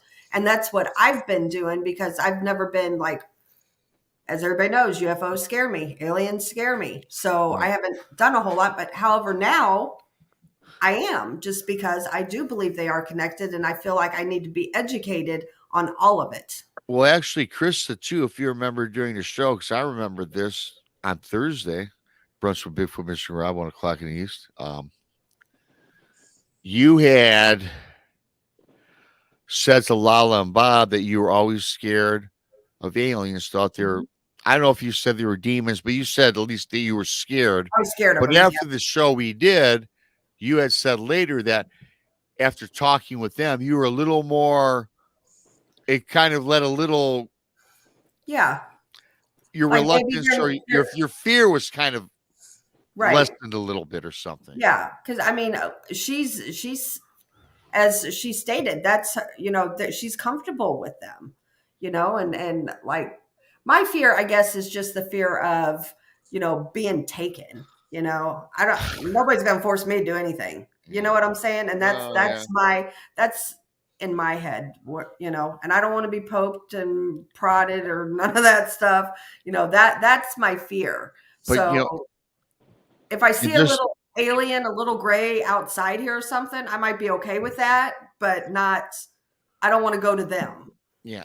And see, for me, when you talk about like scary stuff or like, I don't want to say demon. I don't want people to think I'm like watch demon stuff, but I was into watching those demon type movies at night, the devil. Yep. And every time I would watch those, I would have nightmares. And then when I talked to you guys, I got more scared of it, because it's almost like you can manifest this stuff even through a TV. But I do remember you guys. It's not like just having a dream like a little kid. If I would watch these programs, I would literally have vivid dreams, like I was like seeing something horrible. So I have not watched a movie like that for like 2 years. And the thing is, I'm kind of disappointed, to be honest, because I like those types of movies. And I guess of course we're all weirdos, right? So yeah, it's weird to say that I just can't do it anymore, because I'm scared. You know why I'm scared? Because back then I thought it was fake. Today I know it's real. Right. So that's why I'm scared. Yeah. I understand that wholeheartedly. And just, I don't know, the UFO thing, and maybe that's my thing too. I've never really thought they were fake, but I never really put much thought into a UFO or an alien. And now, honestly, Terry Mosby, she's our good friend, and she does the CE5. And I want to conquer my fear. I want to do that with her. So what do you guys, let me ask you too, and Randy probably knows too. When you watch a program and they're doing, because I was going to watch something on Netflix last night, then I started reading the description, and in the description it said hauntings, enchantings, and communications with the dead. And I'm like, well, I started watching. I said, well, I clicked it on anyway. But during the show, they started doing these chants, unfamiliar language on TV. And I remember Jessica Jones told me you should turn that off because you don't know what they're saying. Right. And see, I still have a hard time believing that can be broadcast through a television. Okay. I'll tell you that right straight up. But I was told that's incarnating or incanting or whatever the terminology is for that. So if it's in your ears, if you can hear it, it's just as well as you're there. So I shut it off because I started getting freaked out. Yeah. Yeah. And when people do, like, they catch EVPs and they tell you, if you listen, if you go, do a case and you come back home and you put it on your computer and you're listening for something, that's essentially, I've heard people say, you're inviting them in because you're sitting there listening to them. I've never had that problem, knock on wood. However, I've heard of things that has happened to people. Thanks, Lovey. Incantations. Yeah. Yeah. So, yeah. So I don't know. I think anything could be manifested. But And see, I feel ridiculous that I don't watch That's these it. movies as an adult. yeah, Why yeah, should I be Well, scared of some stupid movie? yeah, it's kind of like what Chris has said. It's all an intent. If you do not have that intent and it's something's playing on the radio or whatever, but you do not have that vibration set to that level in your surroundings, in your home, that's going to mean nothing. That's Okay. how I feel. Okay. That's how I feel. Now that, that's what's worked for me. And again, that's my intent. right, If it's not coming from me, I don't have that vibration. I'm Mhm. not putting out that energy. right, That's not happening in my home, yeah, no matter what is said. right. No, I agree. So it's I just mean, I like if I was agree. doing a cleansing of my home over like we're doing right now over YouTube and Krista's on, it's not going to cleanse her home because the intent is not for her home, it's for my home. Yeah. Yeah, Mhm. So I mean, I but agree. again, Yeah, that's how I it feel. makes sense. Makes Yep. sense to me. Yeah. Yep, I would agree. Mhm. There's just all kinds of weird stuff, that goes on, and I Oh don't yeah. know. My eyes have really opened to a lot of things. Well, That's see, and I don't. I'm like you're talking about, Rob, with the movies and stuff. I I personally don't believe that the movie is going to do it either. You know, Okay. I believe you have to physically be, there doing it. That's why you will never see me with a Ouija board.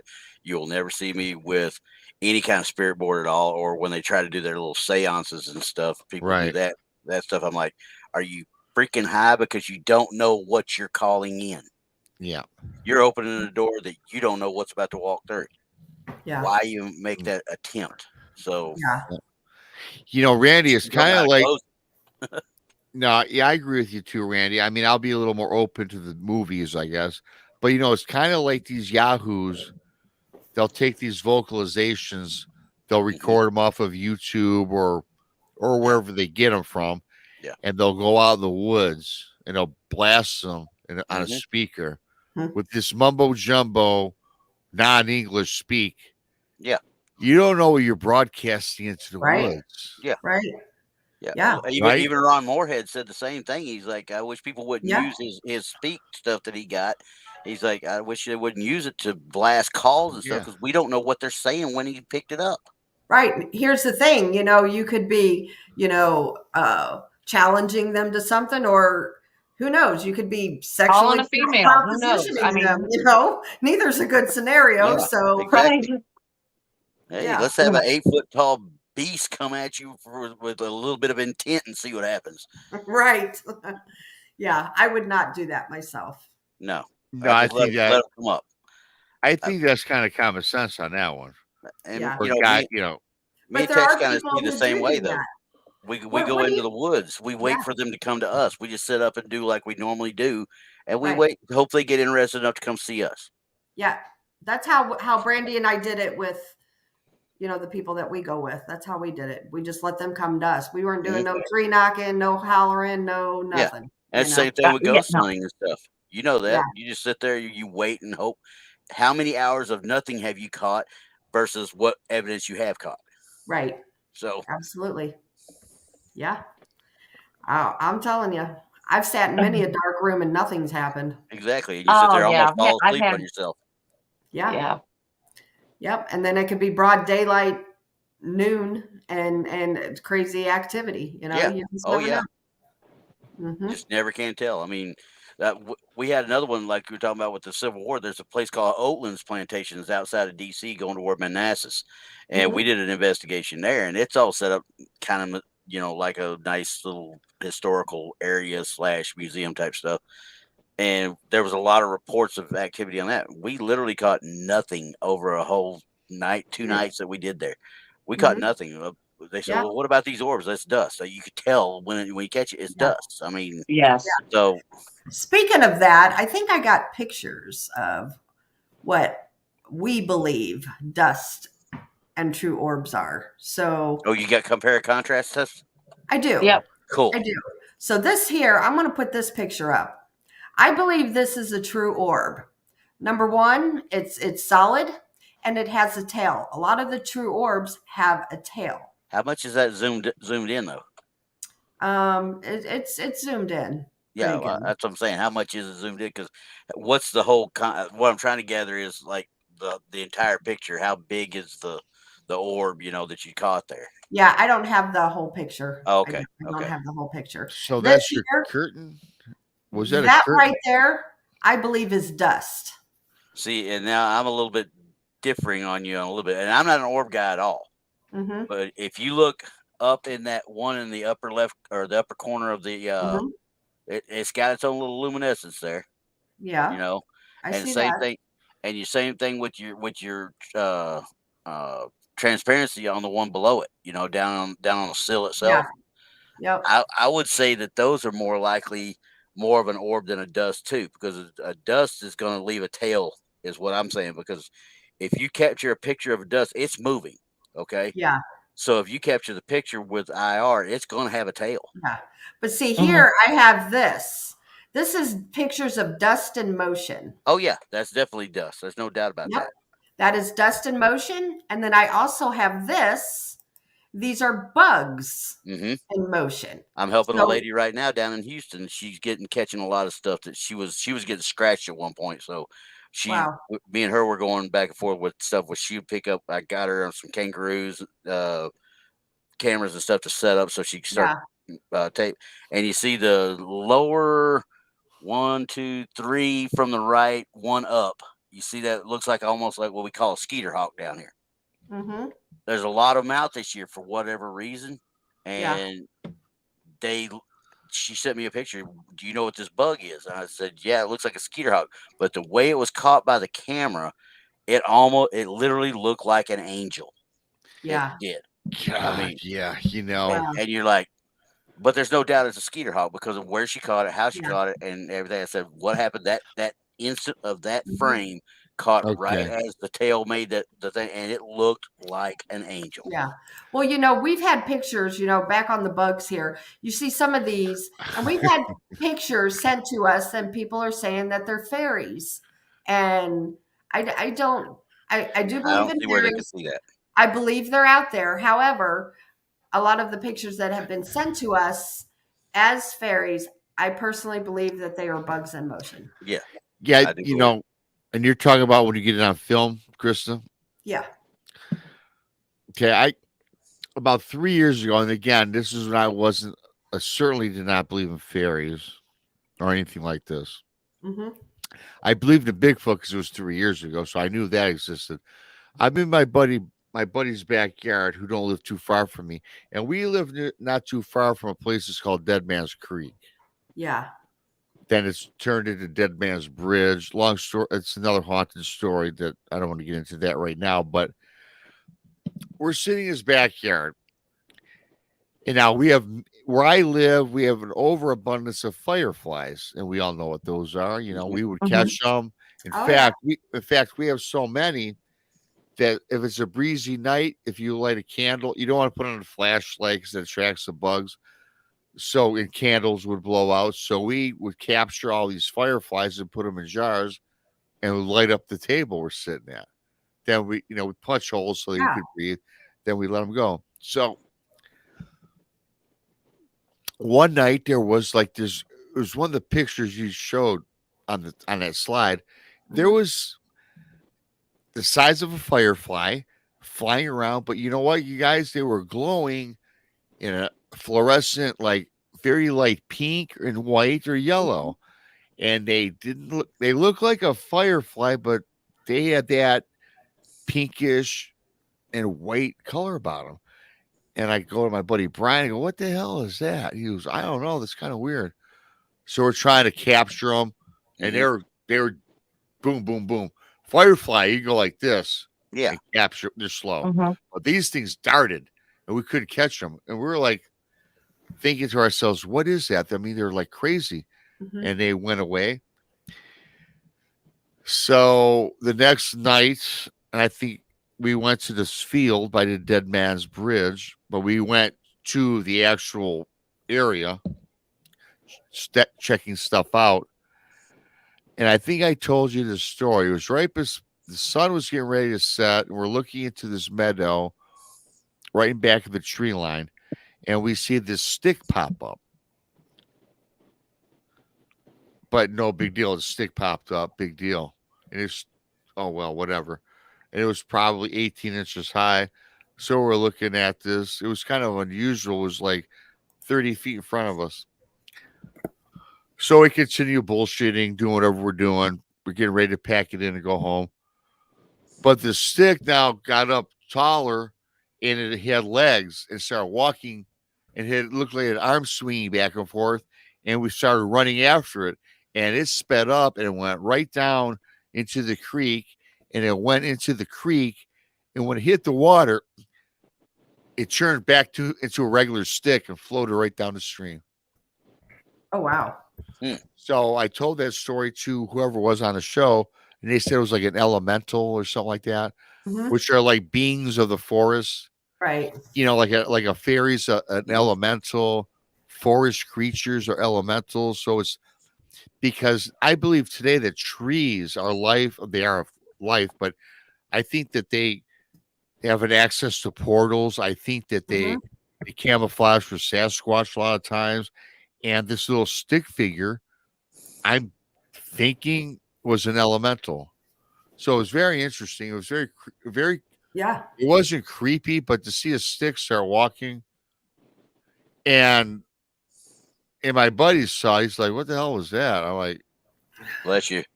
Thank you. No. I bless did you, mute yeah. myself. But it was just crazy. It was so funny, you guys, because you could see the little arms going like this, like he was like running. Yeah. And the sticks, Wow. and they were very thin. The arms were as thin as a bobby clip a girl would use, and the legs were like that. But the stick was probably 1.5 inches wide, and it got up, got taller, and ran, and boom, jumped in, ran into the creek, and turned into just a stick, and just floated. Or so you think. Yeah, or so I think. Yeah, well, good. It could have that's still been. good. It could have still been there and just went Yeah, you know, completely. good point, Randy. Yeah, unless you picked it up and looked at it or something. But No, I think you're close. We tried to catch after it. We were running it down, thinking it was some big bug.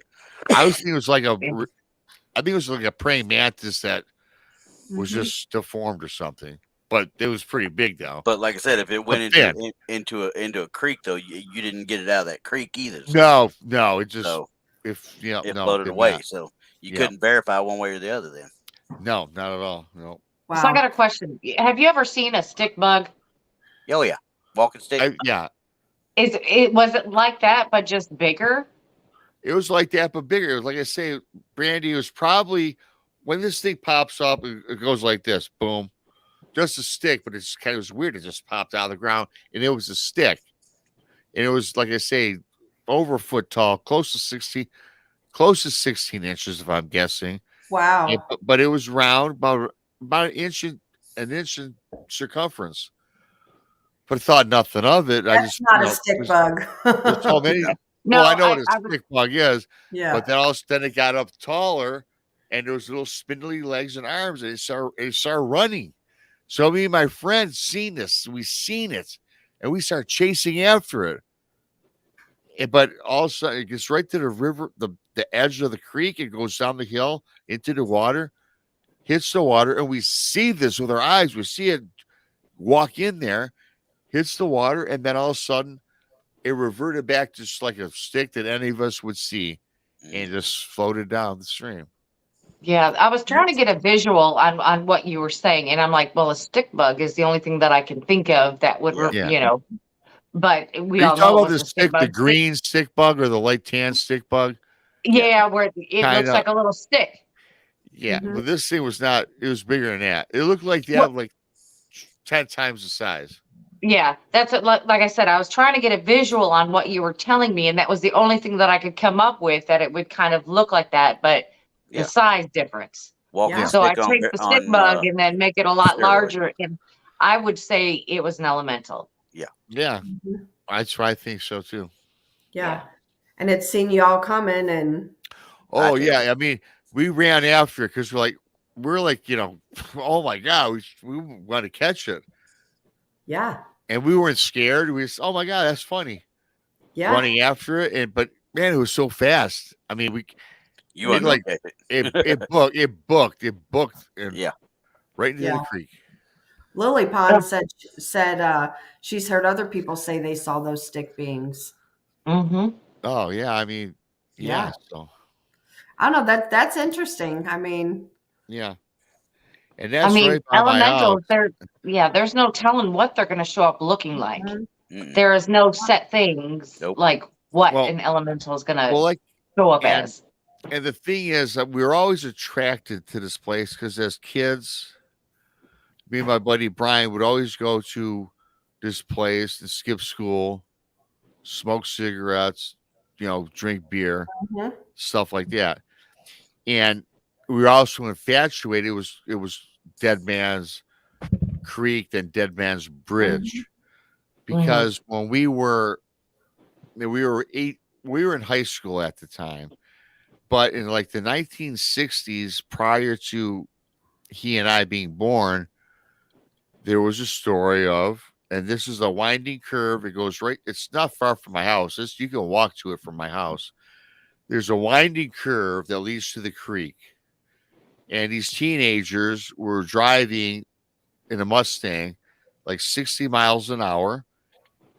And when the curve hit, they couldn't handle the turn, and they veered off, and the car took off towards the creek, and there's a bridge, and there was a convertible, and as the car dispensed into the creek, both their heads hit the top of the bridge and they were both decapitated. Yeah. The boy and the girl. That's awful. Oh man. Yeah, so they called it Dead Man's Bridge. Mm-hmm.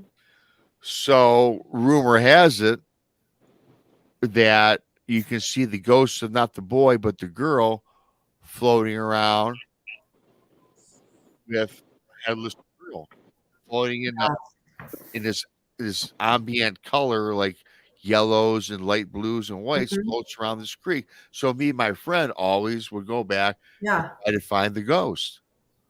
And again, this is prior to me getting into what I do today. We were interested. So I've always been interested. Right. And so we've been doing this for years, you guys, into our late teens, early 20s, late 20s. Then finally, we seen a ghost of this girl on this trail by the creek coming after us. At first, it came down with a girl in a gown with a head.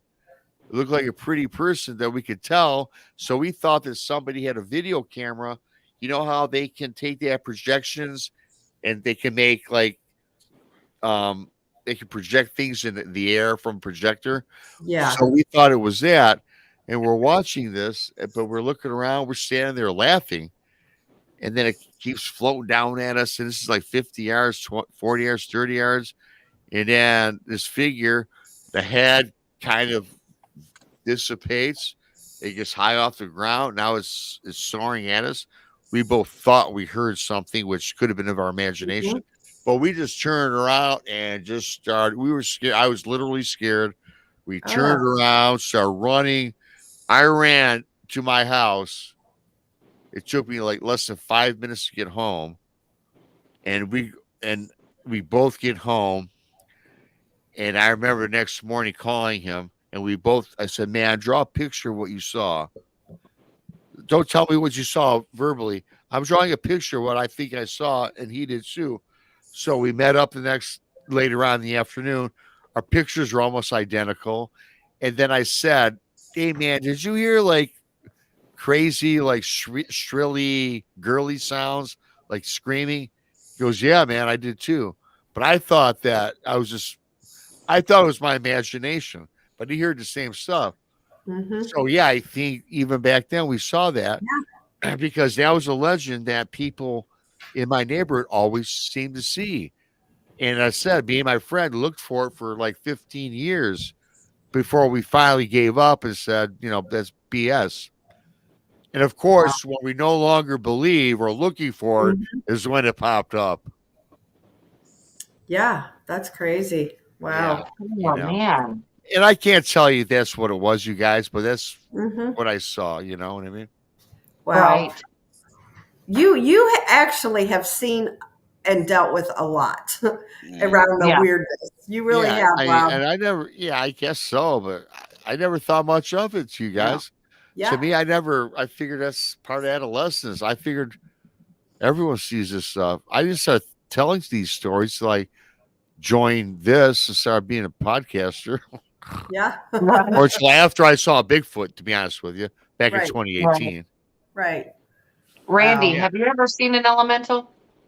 No, I've never seen an elemental. I mean, I could probably point to some stuff that it may have been, but not to the level of what he's talking right there. No. Mhm. Uh, Best I can tell you on just what he's talking about just now coming to actually understand what he's actually seen. I mean, I don't know if he grew up on it, but like I was always open to it always from the get go because I grew up on the old In Search of. You watch Yeah. that Mm. kind of stuff that was always syndicated on stuff that you never, back when we had Yep. 3 channels versus 500. So Mhm. Right. it, that's the stuff you learn to do. And of course, we were out in the woods all the time. We were outside all the time, so people saw this stuff more often, but didn't really chalk it up Mhm. to what it might have actually been. Just kind of blew it off, kept on going. Yeah. Because Yeah. Yeah. how many times back then did you think maybe a Sasquatch would be sitting out there watching somebody camping in the woods? Yeah. I mean, Mhm. there's that old story about the Boy Scout troop that had the one visit them in California, Yeah. and there's stories of that all over the place. But that was before technology. Nobody could Yeah. take pictures. Yeah. Nobody could do And, Right. anything. and you know what, Randy, what you just said, I've said this. I used to say this when I first started doing interviews a long time ago. Mhm. I always refer to Leonard Nimoy in Yeah. search of Yep. with Sasquatch. Mhm. And The I very seen that first as one. a little boy. I seen that, and you know what? First thing I did next day at school, I went to the library and looked up Bigfoot books, and Yeah. of course, I didn't find any. No, there Or if I wasn't found anything. something, it was dumb. It was just a Right. cartoon, Yeah. So when I was a young kid, I thought Bigfoot existed. I Mhm. Well, I believed did that it too. possibly believe. Yeah. Yeah. I thought it. I never discounted that it was No, I fiction. mean, because even back then, looking at the original cuts of the Patterson Gimlin film, that they showed on everything, Yeah, every documentary known to man at that time had that on it. You Mhm. know, but they could not get into it to the level that they get into it now, where you can see all this stuff that you couldn't see before. We just took it as somebody. Oh well, that's just a man in a suit. yeah, Well, Right. even back then, you could look at it and say, well, they did an awful good suit to make them put boobs on yeah. it. I mean, that doesn't make a whole Yeah. lot of sense. Yeah. Oh yeah, and I believe in aliens and UFOs, and you guys Mhm. Me heard too. the story. I was 7 or 8 years old. Me and my brother were in our bunk beds. My mom always made us breakfast for school. My dad went off to work. He was at work. And my mom, it was like I remember it was like she always woke us up at 7:30 in the morning. I remember my mom was Robbie, Davy, get up, get up. And I look and I know that it's a half hour too early. I go, Mhm. Mom, we got Right. another half hour. Get your ass out of bed. Come here right now. Come to the kitchen. So me and my brother, are like, okay. She goes, look at this. What do you think? She says, what do you guys look?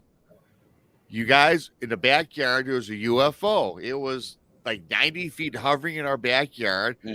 Huge. It looked like the UFO from Lost in Space. And again, I'm thinking as a kid, because I Yeah. love Lost in Space, Mhm. I'm Yep. thinking, am I dreaming? What's my mom showing me? It was Yeah. shaped like that. So, and then all of a sudden, boom, it just went up in the sky and it was gone. Yeah. So my mom's, you guys, we saw a flying saucer, UFO, whatever. And me and my brother, like, yeah, maybe we did, Ma. So we were off to school. My mom calls my dad, and of course, back then, you're not supposed to call your father or your husband Oh in the no, factory at work. don't You talk to don't them at do work. that. Mm-mm. There's no cell phones. It was a rotary Right. dial. So my mom, I can hear telling my dad, Bob, you can't believe what I seen. I saw a flying saucer. What are you doing? Call me at work for that for? I get in trouble Mhm. for this shit. He hung up on her. Yeah. Yeah. I remember that. So I get home from school. My dad gets home. My dad's bitching at my mom about why you don't do that to me again. Blah blah blah blah blah. So the news comes on. The headline on the news was flying saucers spotted in Dearborn Heights. That was called in by like 50 people, and the Wow. story. My mom and my brother and me, we weren't the only ones that saw it. They called it into the news, and the news that was their number one story in my area because like 50 people called it in to the news station. Wow. So that was what was that, you guys? It It helped you, was Dad. not an It helped your airplane. dad for believe Yeah. it, didn't it? Yeah. That's crazy. So did your dad take back his words? Yeah, my dad's cool, but back then, how corrupt they are back in the Right. Oh yeah. how it Oh, but rolled, it that. didn't matter unless there was a nuclear bomb. You Yeah, didn't call no, Dad at you work. don't call the Right. factory because you get fired. Your Yeah. wife calls you on the floor off the floor when you're working It on the better be line. an emergency. It better be your kids are dying or the house blew up. Right. Oh yeah. Totally understand that. Yeah. Yeah. Now I live today, that all life. you do is reach in your pocket. Hello. Yeah. Exactly. Or, yeah. Wow. That's really good. That's really crazy. So you've like experienced everything because I guess I have. The more I talk you to have this, missing I time have. add in there too because you've experienced that. Yeah, the boat This has thing. turned into a Yeah. therapy session. Yeah, well, Right. I did the boat thing. I told Brandy the boat thing, and she was like floored. Just she and I were just talking offline. Oh my God, Rob, you gotta tell that story. Well, I told that I story. know. I heard it and I was like, no way. Right? It's a great Yeah. story.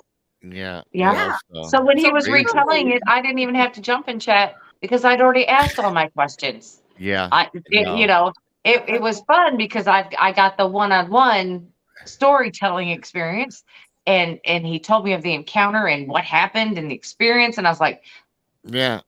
And I got to again, ask that's all my another. questions.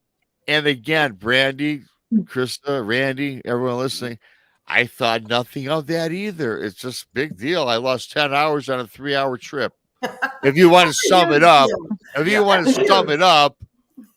my trip was supposed to be 3 hours. I got home at 10 and had no idea why it took so long. Yeah.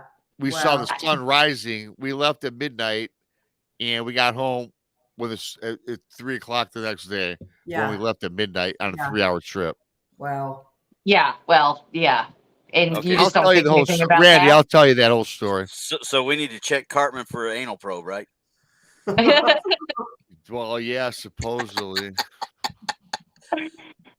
It's Hey, possible. you may have a nice big old satellite dish come out your butt later on, and then Well, you know what they say, Randy. Anytime you experience time loss, it's alien. That's what they say. That's what they say. Yeah. well, and we Yeah. can't say that because now we obviously also see that Tex has his time loss thing, but we don't know what caused that. Yeah. We kind of got an idea between him and Jessica, what. Yeah, what came they got along, that thing going on, but Yeah. Wow. You've experienced a lot, that's for sure. I guess I have. Like Randy said, this is a BMR therapy session tonight. Exactly. You getting all this stuff off your chest. Yeah, it's like Well, I started with mine. I figure these people be bored. I've told all this before. But it's like I started with my story. Yes, Yeah. tell your story. Yeah. Yeah, I told my story. I got mine off my chest. Now, Rob, you're getting yours off yours. Anyone else, Krista, Randy, you want to go with yours? We're here. Testimonial time. Yeah. But the best story I ever had, though, you guys, is the bar. Hallelujah. Oh, sorry. Wait. Yeah, the bar story. Randy, you love the missing time. I do, but the bar story was the one that really was crazy. I don't think you've told me about the bar story, though. Oh, God. Well, you know what? Can we take a 5-minute break? I really have to go. You guys want to hear? I have to take a break. Because this story is about 7. Let's do another 5-minute break. All right. Yeah, that's fine. We still have 50 people in chat. So. Oh, what's the matter with all the older women? Everybody go to the bathroom. Get your drink. I gotta let out the dog. You know what the key? Krista knows when I say let out the dog. Yep, I gotta let the dog out too. Not getting involved. All right, guys, we'll be back in 5 minutes. Oh, no.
4 minutes to go, folks. 4 minutes.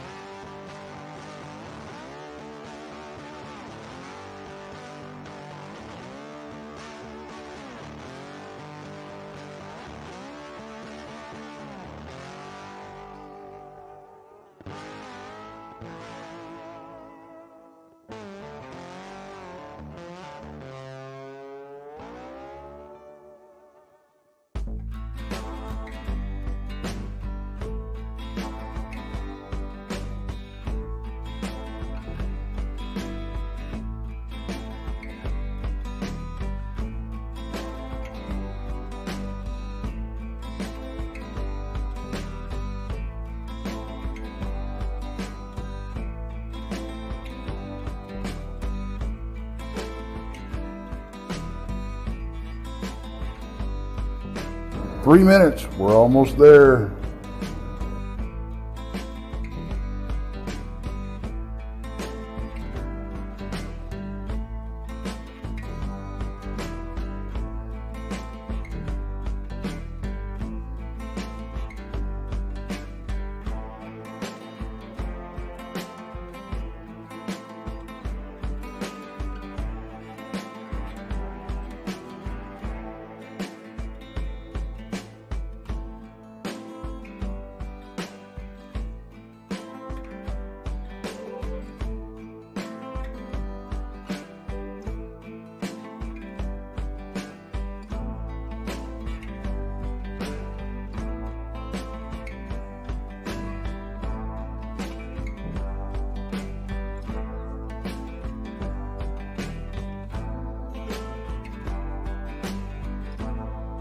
Two-minute warning, guys. 2-minute warning.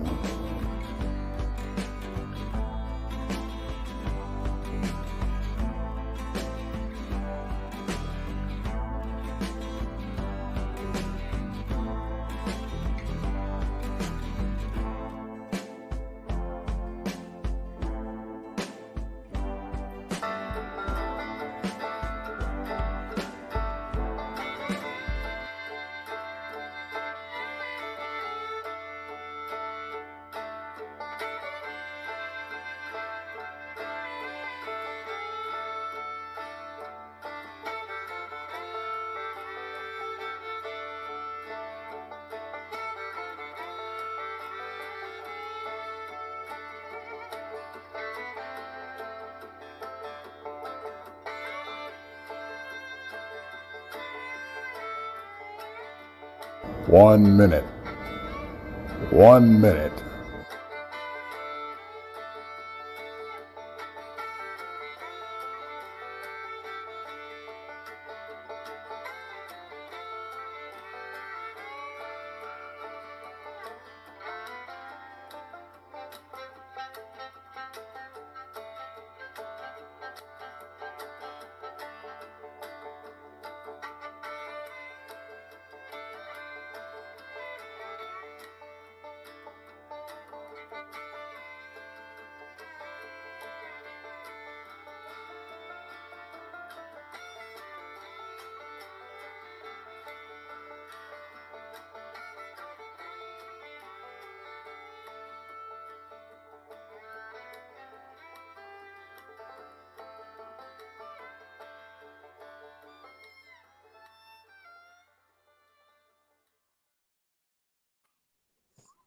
Hey.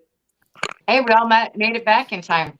Yeah, I had to Yeah. move because my computer was about ready to die. So now I got to sit here in my kitchen with the laptop on my counter. Oh yeah, you did move, didn't you, I did. Krista? I had to. I was my computer dimmed. I'm like, oops. So, Oops. Well, should have had it plugged in right to the well, I charger. did. I charged it fully, and it only stays charged for like right at 2 hours, a little over 2 Yeah, hours. when you're streaming, that'll eat up your battery for sure. It does. Yeah. So, and I don't Well, have any thanks. Well, I have to say thanks to Randy. I have a dedicated line. He set me up with a cool computer. I used to use the laptop, and trust me, I couldn't have gone this long with the laptop. Yeah. Now Randy hooked me up. I never believed in buying the refurbished computer. Mhm. But Randy said, "Look, dude, $250, you could get a kick butt system. And I'm skeptical, but I trust your Rando. And I tell you what, Randy, the best investment I ever made for $250. Yeah, I mean that's typical with any laptops because laptops, especially when you're streaming and gaming and stuff, unless you get those real high end ones, which nobody really gives a crap Mine's about not. those. Yeah, why spend the 25? I was looking at stuff, Yeah. Randy, it was $2,000 Oh to yeah, do but to I'm just do. talking about laptops in general with the shared Yeah, video memory that they use. You're asking for problems if you get into high def streaming and stuff because it's using Yeah. memory to run the video processor. If you've Mhm. got a standalone, a separate card and a separate mic and a separate everything else, you're freeing up all that memory in the computer itself to Yeah. do its job. Yeah. That makes no. sense. Maybe I need to invest in a refurbished one as well. Well, Telling you you, know you what, can buy them Brandy, on Amazon cheap. Brandy, yeah, you were Randy because I was before I met Randy, I would never buy a refurbished anything, Yeah. especially a computer. You would think, but Mhm. what I have here, I mean, yeah, the tower is old, but like Randy says, the guts are all brand new. It's Yeah. brand new, Right. and that's all you Relatively, yeah. need. That's what Yeah, matters. That's what counts. Yeah. that's all that Or matters. Who cares what it looks like? soup it up as good as you can, I mean, because you get a decent one, for like I said, 150, $200 on Amazon. You buy you some extra RAM to throw in it. Make sure your processor's relatively okay. You may not be able to run Windows 11 or crap like that. Some of them you can, some of them you can't. Yeah, I'm rolling 10 right now. Yeah, and I'm still on 10 too, but this thing's got an old i5. This computer I'm on right now was actually made in like 2012. But I've souped Yeah. it up. I upgraded the chip in it. I upgraded the RAM to 32 megs of RAM, and I put an add-on video card. That right there, I can do anything I need to do out on this stuff right now. And Yeah. Any I'm not a video editing, all that stuff. tech geek because I was going to call you last week, Randy, and it's like I got that 1 terabyte. I guess it is, Randy. Yeah, And when I looked into my system, that hasn't even been touched yet. I haven't even broken into that, and I still got half of the original memory Mhm. still going. Mhm. yeah. Well, that's your hard drive. That's different from your actual RAM. So, Okay, well, so yeah, big difference. well, yeah, we'll go over that. But See, I, I have a desktop and I bought it. Oh my gosh, I bought it back in like 2016, but it's Okay. so slow. I can't use it. So it sits there. It depends Yeah. on what's in it before I can tell you what you can do with it. I have to see what was in it. So, Yeah, I'll get with you off camera because okay. Yeah, no maybe I worries. can get that one fixed up and then continue to use my laptop for work, which they Yeah, know there you I go. use it for the first shows too. So, but it's all Yeah. cool. I've been seeing people talk about sleepwalking in chat. Yeah. Hmm. That's an interesting topic all in itself. Oh yeah, you can do a whole show on that by itself. Yeah. Yeah. Have you guys do you guys sleepwalk or known of sleepwalking? I've known some people that do. Yeah, Mhm. I I've don't watched think that. Secondhand Lines. I was gonna Does say, that I count? bet Rob does. Well, I've never. I don't think I've slept walk, but it's funny. My brother got an honorable discharge from the Navy because he was sleepwalking on a aircraft carrier when they were in the Indian Ocean. Oh my Lord. Yeah, It's the wrong place, the wrong he time. was lucky that he didn't get whisked off the craft Yeah. or the boat, I should say. Wow. Craft. That's amazing. Yeah. I got an interesting story about sleepwalking. It wasn't me. It was actually my husband. And this has been probably 15 years ago. We were camping and I had it was a big family reunion that was there. And we had a big camper and a fifth wheel. Went to bed, and like 15 minutes later, he got up, stood straight up, and he said, "I got to make sure the windows are shut on the truck." I didn't think anything about it. I'm like, okay, whatever. So I was laying there, and it's probably like 20 minutes later, and he never came back in. So I get up and I'm looking for him, couldn't find him anywhere, literally nowhere. So my cousin kind of heard me out, looking for him, and she was sleeping outside in the tent, and got up, and we're walking all over looking for him. Never could find him. I Mhm. caught up with him, and he's walking barefoot, and this was gravel, and he doesn't do that. And he kept saying, "I'm going home. I'm going home." I'm like, what are you talking about? And I did not put two and two together because I didn't know what was going on with him. Well, my brother and a lot of my family stayed in some cabins that were out there.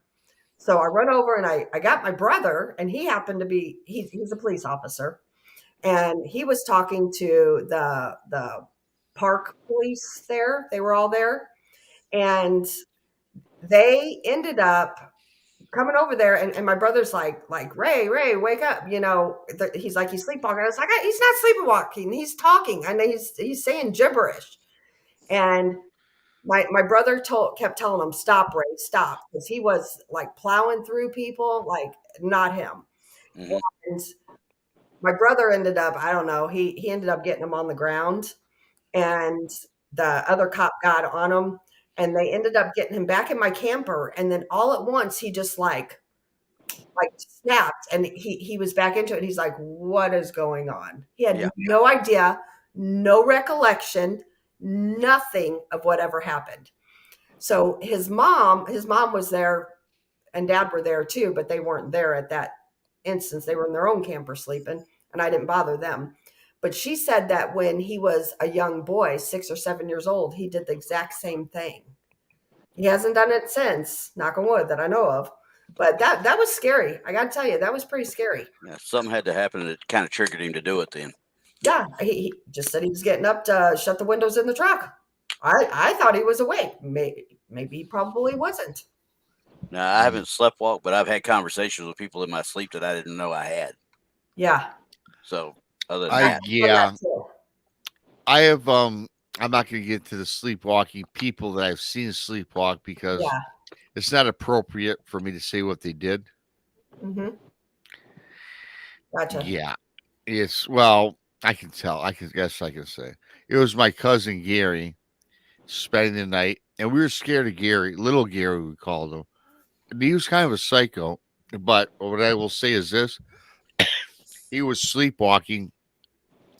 Went down the hallway. This is according to my parents. We were all about 10 or 11.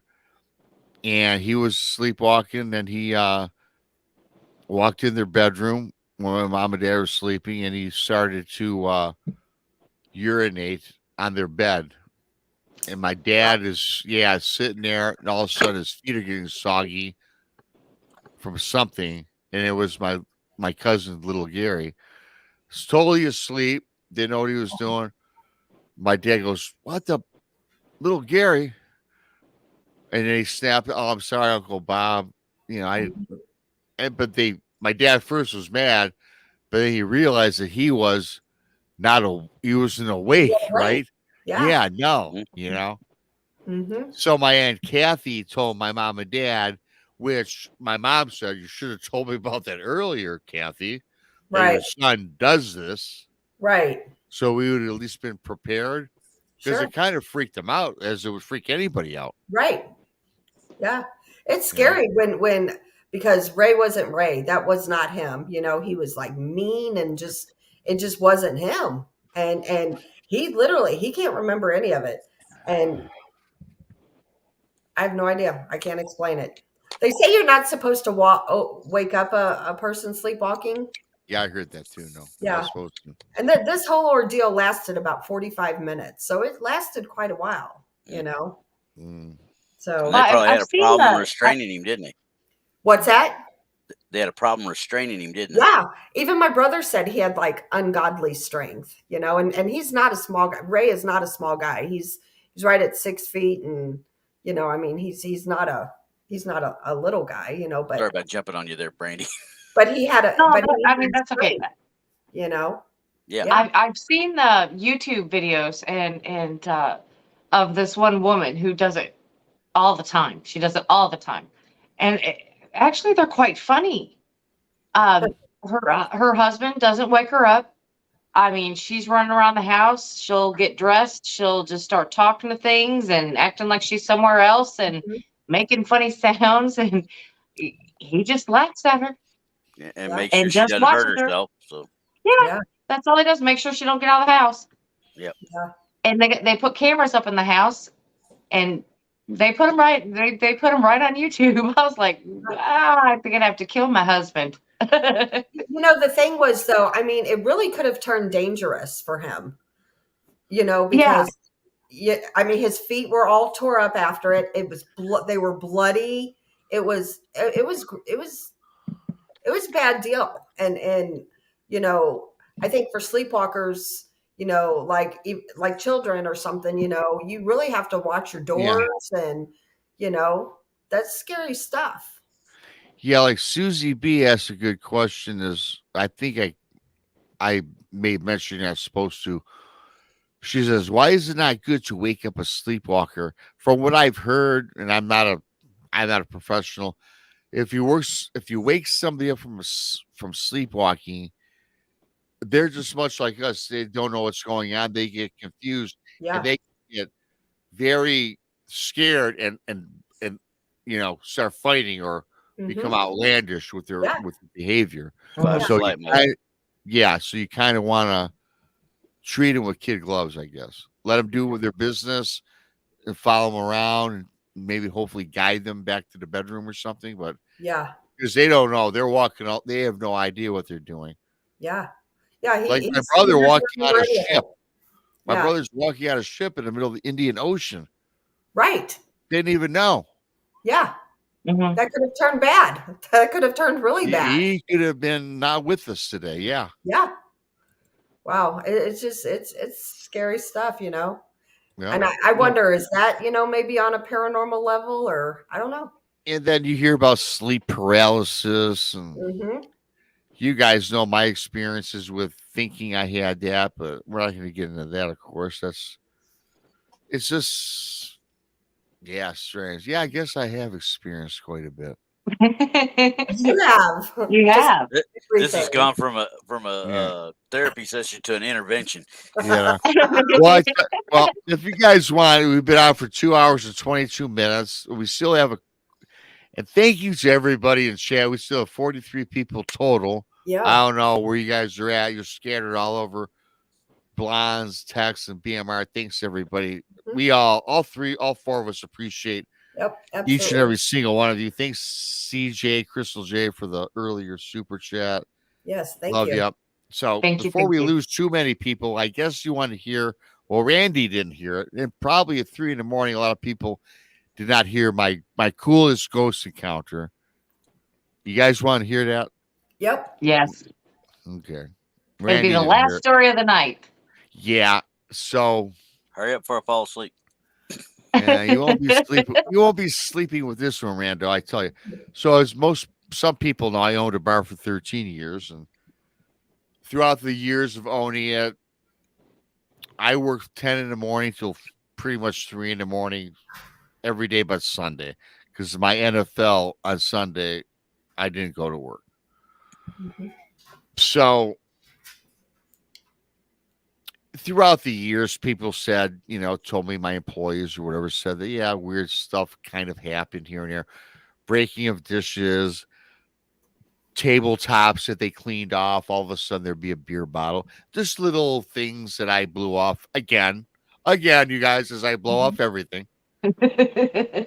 So I'm like, yeah, whatever. So there was a span where I had to work. I had set up an office in the basement. Now, to preface this building was built in the 1940s during Prohibition. So it's an older building.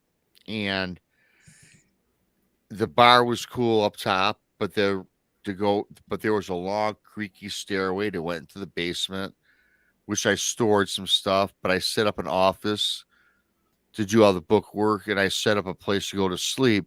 Because a lot of times, you guys, you work till 3 in the morning, you're not driving home. Mhm. And to be honest, some nights I'd be partying with some of the people, the clients or the customers. Yeah. I'm not going nowhere. So there's a period where I had to work for like 2 straight weeks, 7 days every day. So close up the bar. And again, at the end of every night, when you lock up the doors, you check the bathrooms, you check and you look around, make sure everyone's out, because believe it or not, people pass out in the bathroom. Some dude goes in the stall, Randy, you know what I'm talking about. Oh, yeah. You're a bar manager.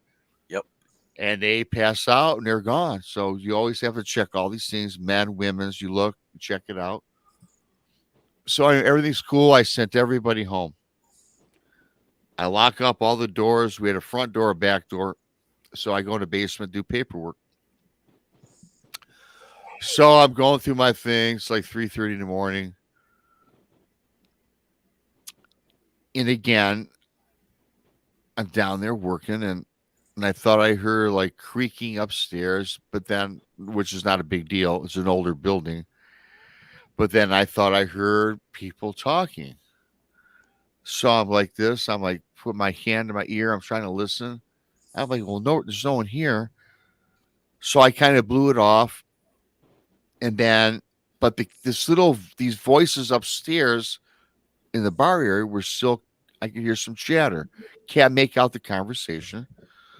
I walk up. So I now get out of my office and I go up the stairs.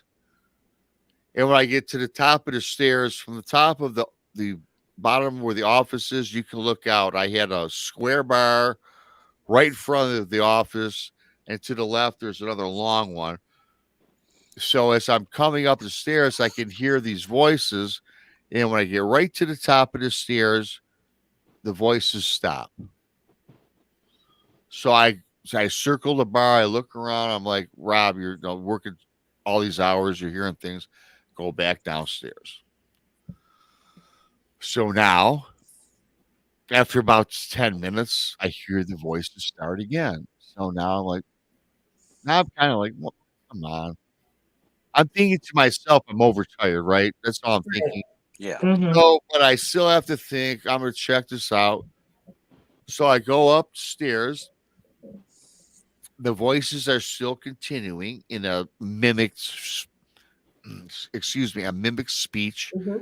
I make out what they're saying or what's being said. But I get to the top, and as I said, I had the square bar, and at the far right corner, on the corner, I'm now looking, I'm squinting my eyes, and on the far side of the bar, there's two, it appear to be women, and next to them, on the opposite side, on the corner, on the 90, was two dudes. But I'm looking though. This is what I initially thought, but I'm looking, but they're transparent. So I'm getting a little closer. I'm getting closer and closer, and I still hear the voices like they're talking. So I look. I get a little bit closer, 5-10 feet. Now I can make out. Now I see four apparitions, and they're all transparent. Mhm. However, there's enough description and detail where it was two younger women, 30s probably, I guess. But yeah, I can see them, but I can see through them, Mhm. and they look like flappers. They had the little, Right. you know how they wore those headbands and they had Yep. the long cigarette Yeah. holders, the frilly little dress, and the two men were dressed in like gangster suits, Yeah. like John 20s, Dillinger.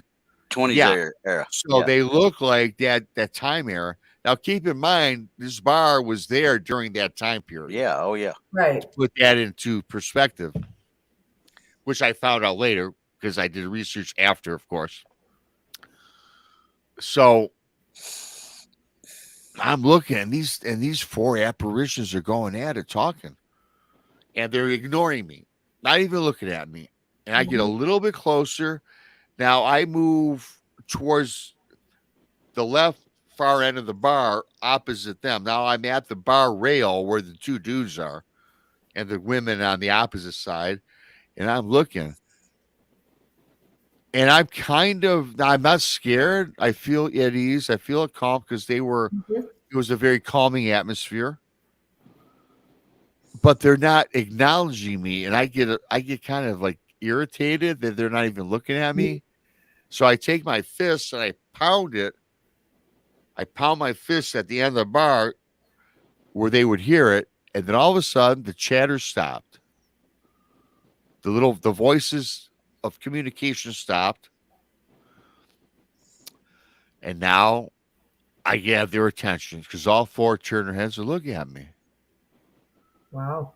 And they look at me kind of smiled, I guess. I couldn't tell you what they did, but they looked directly at me. And again, they're transparent. I can see through them. I can see to the other side of the bar.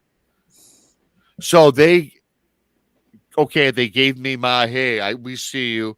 Then they turned back and continued about their business. And then I verbalized, said, hey. They stopped again. They looked.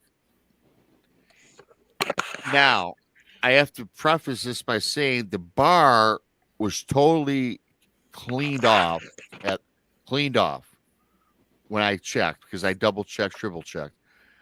Then I realized that there's a fifth of Jack Daniels on the bar. There's 2 shot glasses in front of the 2 dudes, and there's a bottle of wine, and there's 2 wine glasses that I see now. I see these things that are physical. They're not inanimate like the ghosts. They were physical. Now they look at me, and the two shot glasses were filled. One was filled, the other one, and I could tell you how I know that the one was half filled, and the 2 wine glasses weren't filled, but you could tell there was remnants of wine in them. The one ghost closest to me looks at me, and you guys, the shot glass elevated from the bar top about a foot up from this ghost, and it's in this ghostly hand, but the shot glass is suspended in the air, but the hand is still transparent. Mhm. So I'm thinking to myself, how in the hell is this possible? First of all, how is this shot glass floating? Right. And then looks at me and drops the shot glass. Now, Randy, you'll know this for a fact. The shot glass is, Randy, that's a thick glass. And I have the basic. Yeah. Shot glass hits the countertop and it shatters. It explodes. Just for that little drop? Dropped it, yeah, from 12 inches, Randy. And there's no way. There's no, yes, exactly. That's why I'm perplexed. And it broke and it's blasted. And all these apparitions now looking at me. And then all of a sudden, I'm kind of chilled now. The 4 apparitions, they looked like they were in their 30s, probably late 20s, 30s, I'm guessing. Mm-hmm. And they started to morph and they started to get older and older, almost to skeleton form, and faded away into dust. Wow. And now, it's not, the story ain't done yet. I'm like, what the hell's going on here? So I go to the bar. I know that if there's something, if the Jack Daniels whiskey bottles there and these glasses there, I know something happened because I know for a fact I bet it on my own life that it was not there. And sure enough, I go, splinters of glass from the shot glass, the disbursement of the whiskey all over. I put my hand in it, smelt it. The whiskey bottle was cracked. It was a brand new bottle. The label, Randy, you know how the label comes from the cap, and that was cracked. The wine had an uncorked wine. There was remnants of wine in the 2 glasses. I'll be And yes, that's crazy. That is. Yeah. And that's, I swear on my life, I seen that. Next day I go to work and I get there early. In fact, I stayed I did stay because I wasn't going nowhere. I said, well, screw it. They seem nice. But by the time this happened, you guys, the bar was opening in 3 hours. So why am I going to drive home? Exactly. So the cook comes in, my head waitress comes in, barmaid, and I say, you guys ain't going to believe this. And I told them the story, and I'm expecting them to give me the finger, you're drunk, you've been up all night, blah, blah, blah. Right.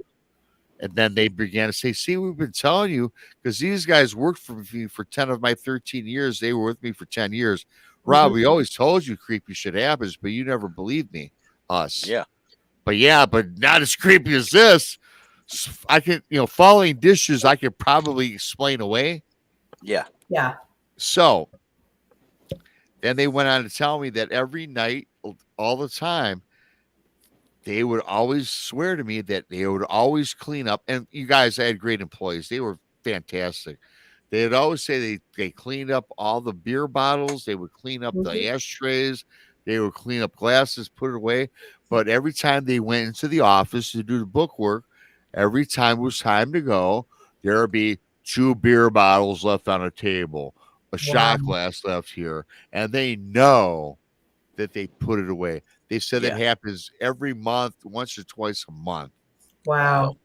Yeah. And so, and so that place was haunted. Yeah. Hmm. That's And I crazy. wish I still Wow. owned it because I know Brandy and Krista would have come investigate Heck it. yeah. Well, I yeah. sold it in 2020, right before COVID. I don't know. I guess people said people said a premonition. I had no idea that 3 months later, that 3,000 businesses, restaurateurs, and bar owners would go out of business. Yeah. So the guy sold it to, guess what happened? Out of He business. went out of business, and now it's sitting there. It's a piece of crap, weed infested. Wow. No one That's takes sad. care Haven't of been it. touched since. Yeah. They haven't been touched sad. since. In fact, I tell you what, if I had the money, I'd buy it back just to investigate it. I want to get in that place now and see what's Well, going on if inside it's there been now. foreclosed on, the bank probably owns it. You might be able Yeah, to get into it anyway. I might just break in there. Yeah. Well, just find out. You can just go down to your Yeah, I haven't done it in a local while. Yeah, I go offices. down. Yeah, I know, but I don't think it's so. They're out of business. He might still own the property. This guy, John, his name's John. You can But I Google haven't it. called him. Yeah, but every time I call him, he don't return my calls because he thinks that I effed him. Yeah. You know how that goes. Shit. Oh yeah. Oh, It's Rob, like having- you knew you were going out of business. Yeah, I predicted COVID, dumbass. Yeah. Yeah. Yeah. You know, Yeah. You so- can't. So yeah. that's so he don't really dig me. Well, that being said, if y'all end up coming down for the I guess Dogman time frame, I guess that's in September if I'm not mistaken. Labor If Day y'all end up- weekend.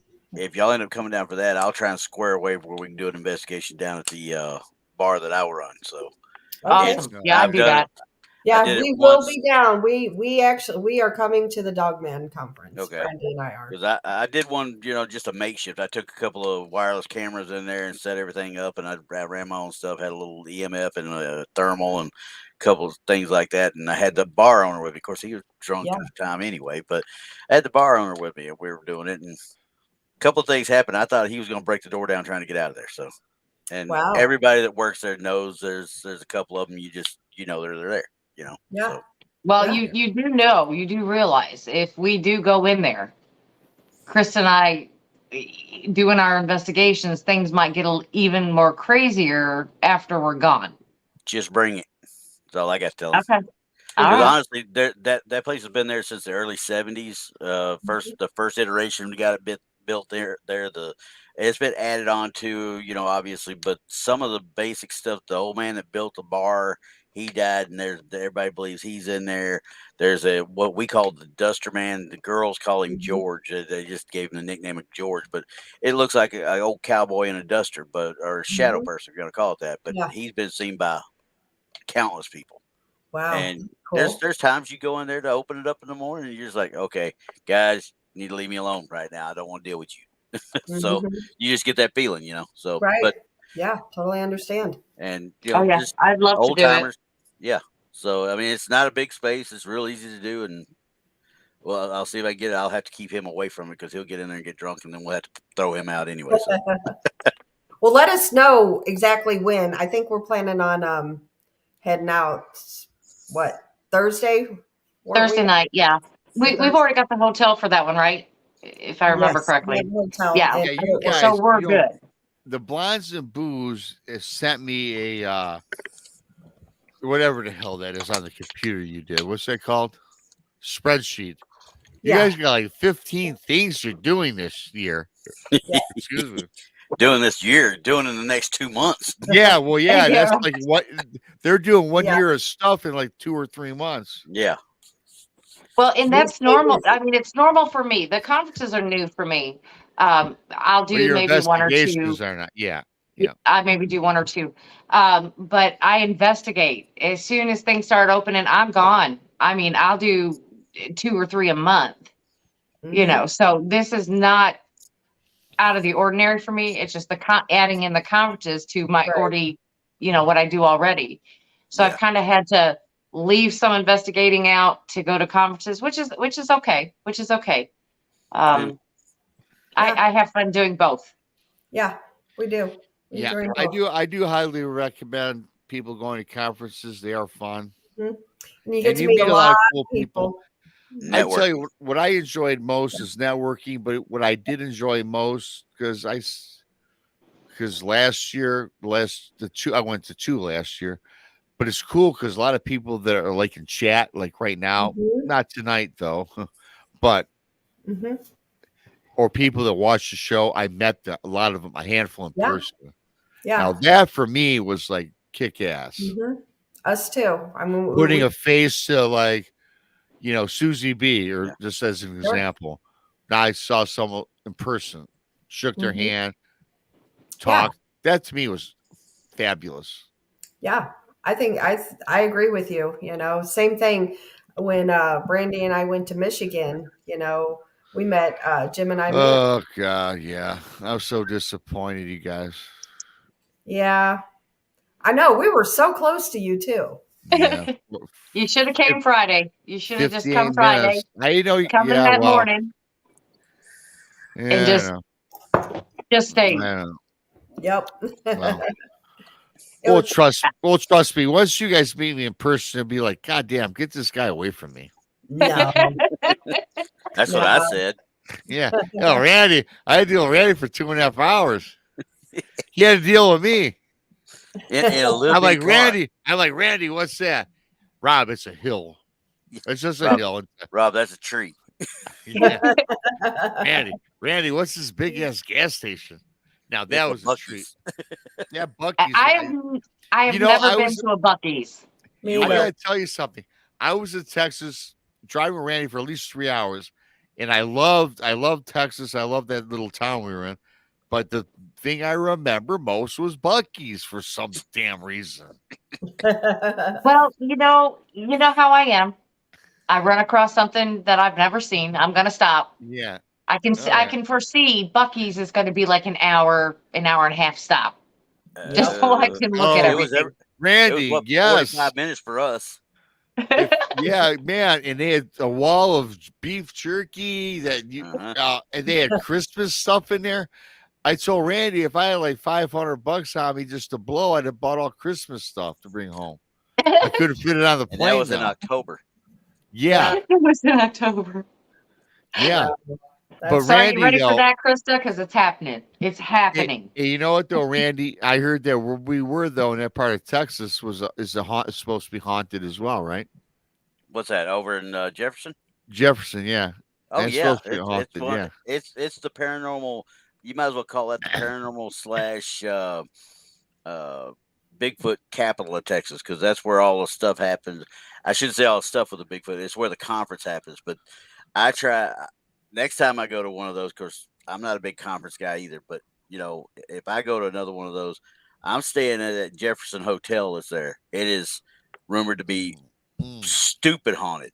And the people we were sitting at the bar with, they were actually got a room in it, and they were going into it, and they were asking me about it. I said, "Well, you got to watch for this room and this room, and this room.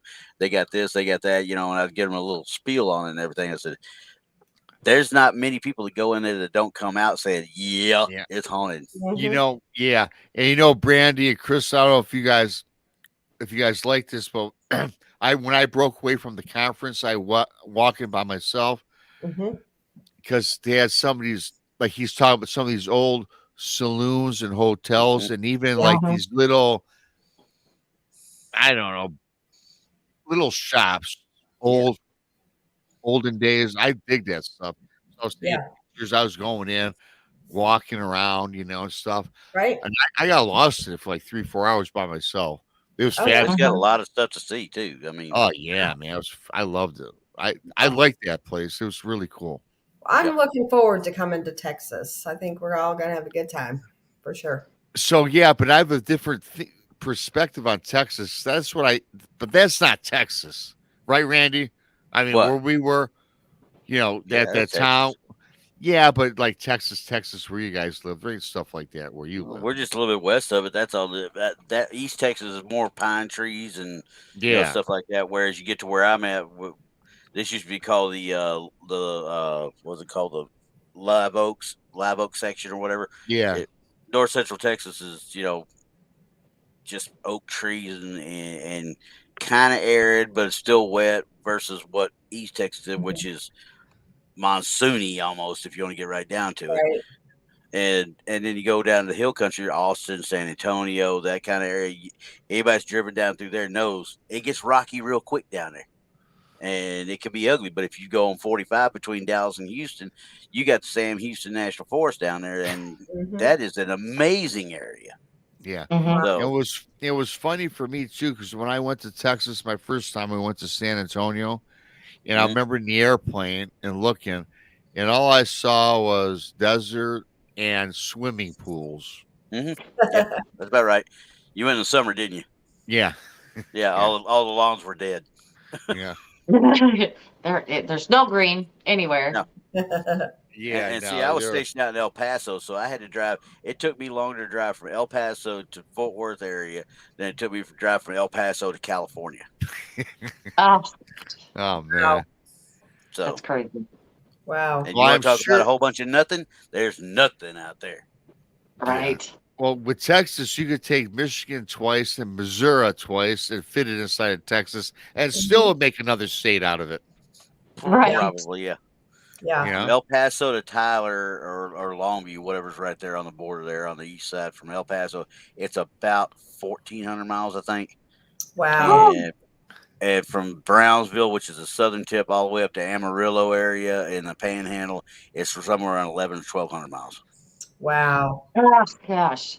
That's Yeah. crazy. It's a 2-day trip across. Yeah, it sounds like it. You know, that's funny because I've told Brandy this. I go to Kansas City area a lot, and it's about a 3 hour drive for me to go over there. Mhm. And now, like we've been going to the LBL and to go to Bart and Letitia Nunley's house, it's a 3 hour trip the other way. However, I go through Missouri, Illinois, and Indiana, and then into Kentucky. So it's just Yeah. weird to go through 4 different states in 3 hours. Then I can go to Kansas City, stay in the same state. It's just weird. Yeah. Oh, yeah. Yep, it's crazy, crazy. So who But- knows? Weird stuff. Yeah. Well, I've got 32 miles to Arkansas. Yep. I've got 50 miles to Illinois. I've got probably about 65, 70 to Tennessee. So, I mean, it's all right here for me. Wow, you're in a good spot. She ain't got far to go to LBL then. No. Nope. Mm-mm. Her It drive's depends on not what like side mine. you go in. If you go on Yeah. the Kentucky side, it's going to take me about 4 hours because I have to go all the way around to it. Just Yeah, like she yeah. said, I don't go through Yeah. Indiana, but I do go through Illinois. But if I go on the Tennessee side, 2.5, 3 hours maybe. I was about Yeah. to say, you get down there on 40, don't you, and shoot across. Yeah, so actually, Brandy, you're close to the Falk Monster area too. Yeah, I'm actually about 5, 6 hours from there. We're actually stopping there on our way to Texas. On the way That's- through. Yeah, Yep. we are going to spend the night somewhere in that area, and then If you see Keith, say hi. Right? Keith Crabtree. If you see him, say Yeah. hi. Tell him the what did he call me? We were going back and forth about BSing at Mineola, and he said, "Well, don't worry about it. People need potato diggers too." I'm like, "Oh crap, here we go." Yeah, he's pretty cool. Yeah, he's great people. He really is. In fact, really quick, Randy, I was talking to Duke because he's at the Nebraska conference. Yes.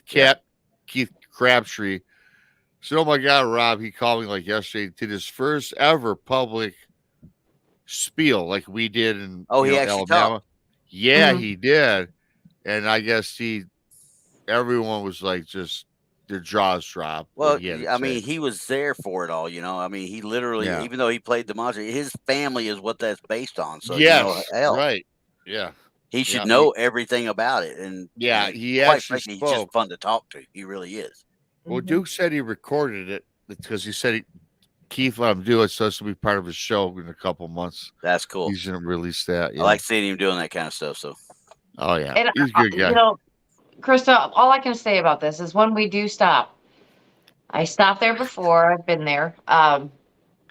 40 minutes, 45 minutes, and you've done the whole thing. Oh, Actually, the whole town.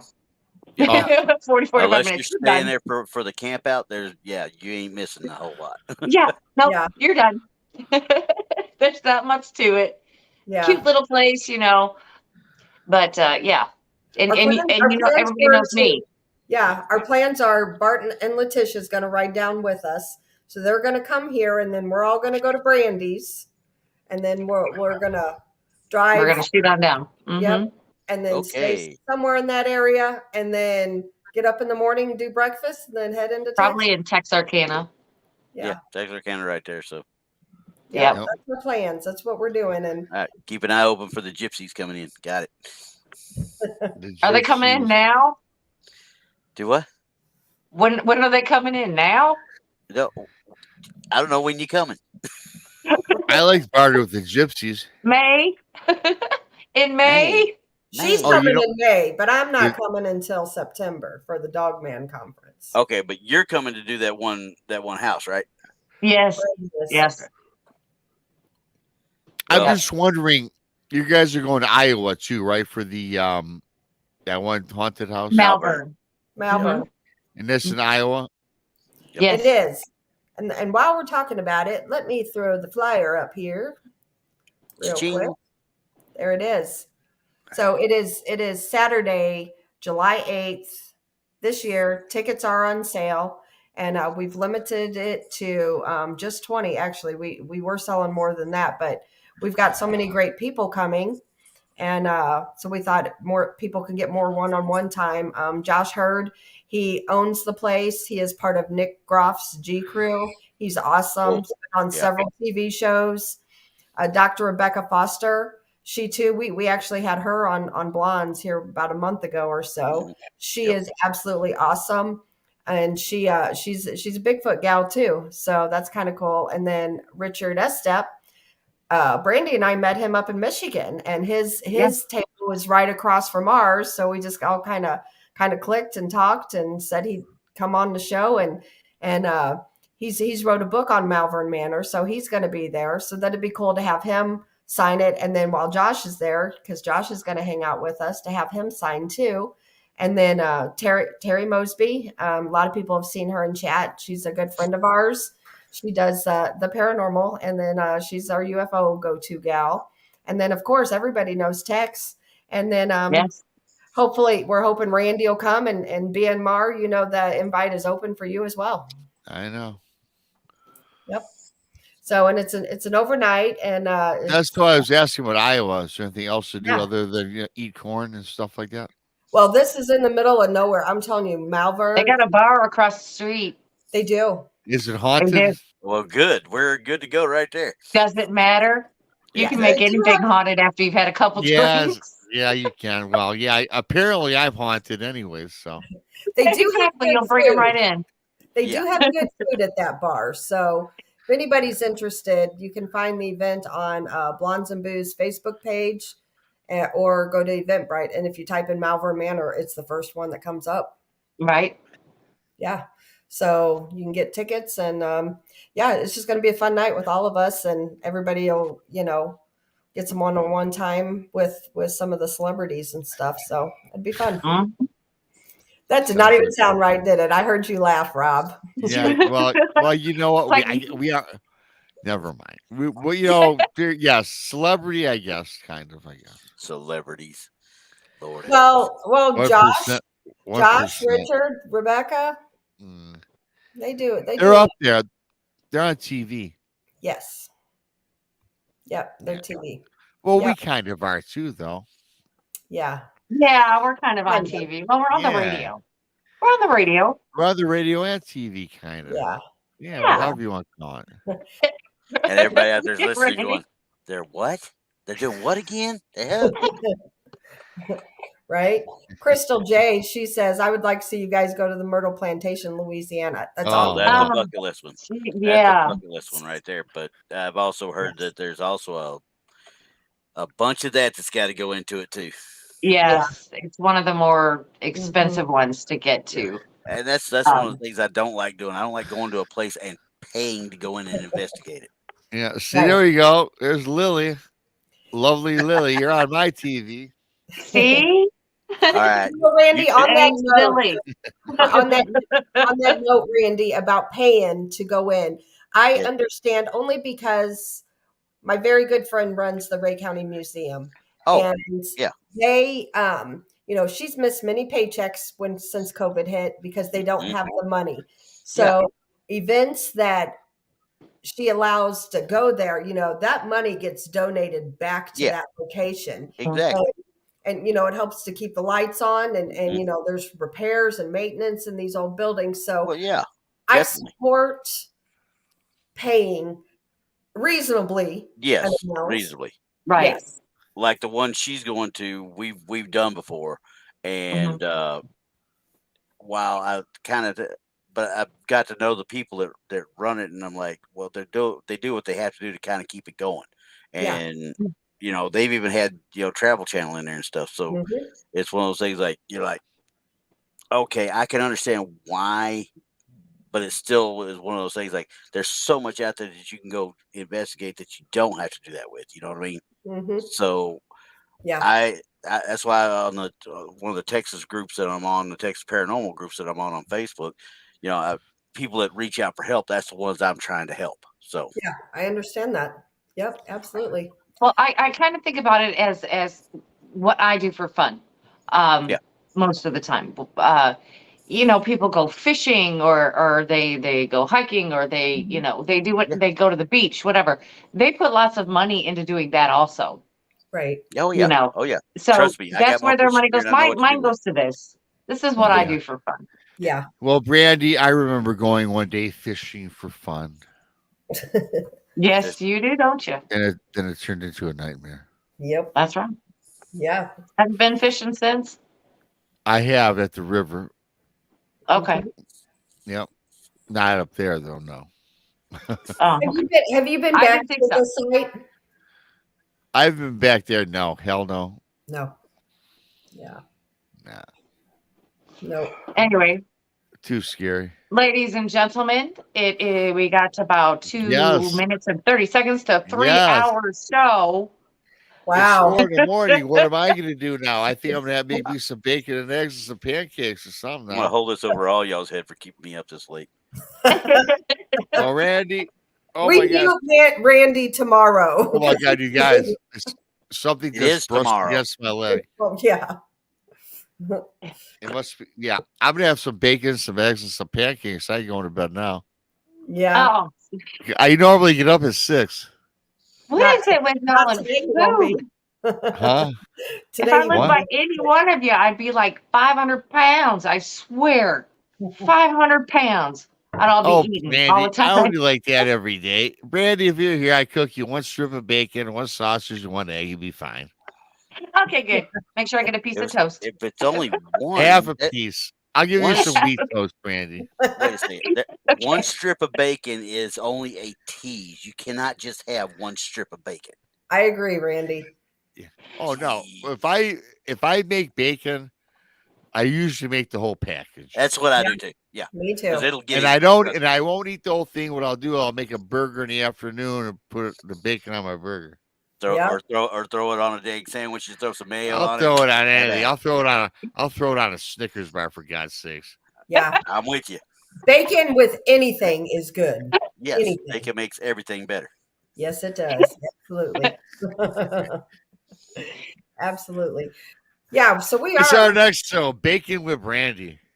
Hey, I've already got a thing out there with the Tippet TV girl, Marianne. We're gonna have a Yeah. throwdown one of these days out Figure in cook. one of the investigations. So Make sure I'm invited. not after Pammy- you kept me up oh. till 3 a.m. Pammy Smith has something that I didn't want to hear at the end of the night. Bacon never leaves your body. I beg to differ. Tomorrow morning it will. And A then little bit Lily smooth. Pond's Thank you, making me Pammy. hungry. She said, I made a bacon and artichoke heart ranch pasta salad today. That sounds pretty good to me. That does sound good. Yeah. So No, because anyway. I actually gonna make something. I'm starving like a mother effer right now. Well, you know what? Before we went on, I was starving, so I made me some noodles. I had noodles.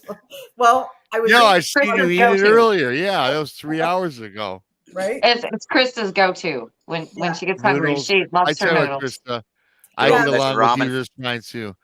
Yeah. I Well, could eat with both Chris and Brandy. You both like what I like because I love noodles as well. I Yep. like noodles with a little sour cream in them.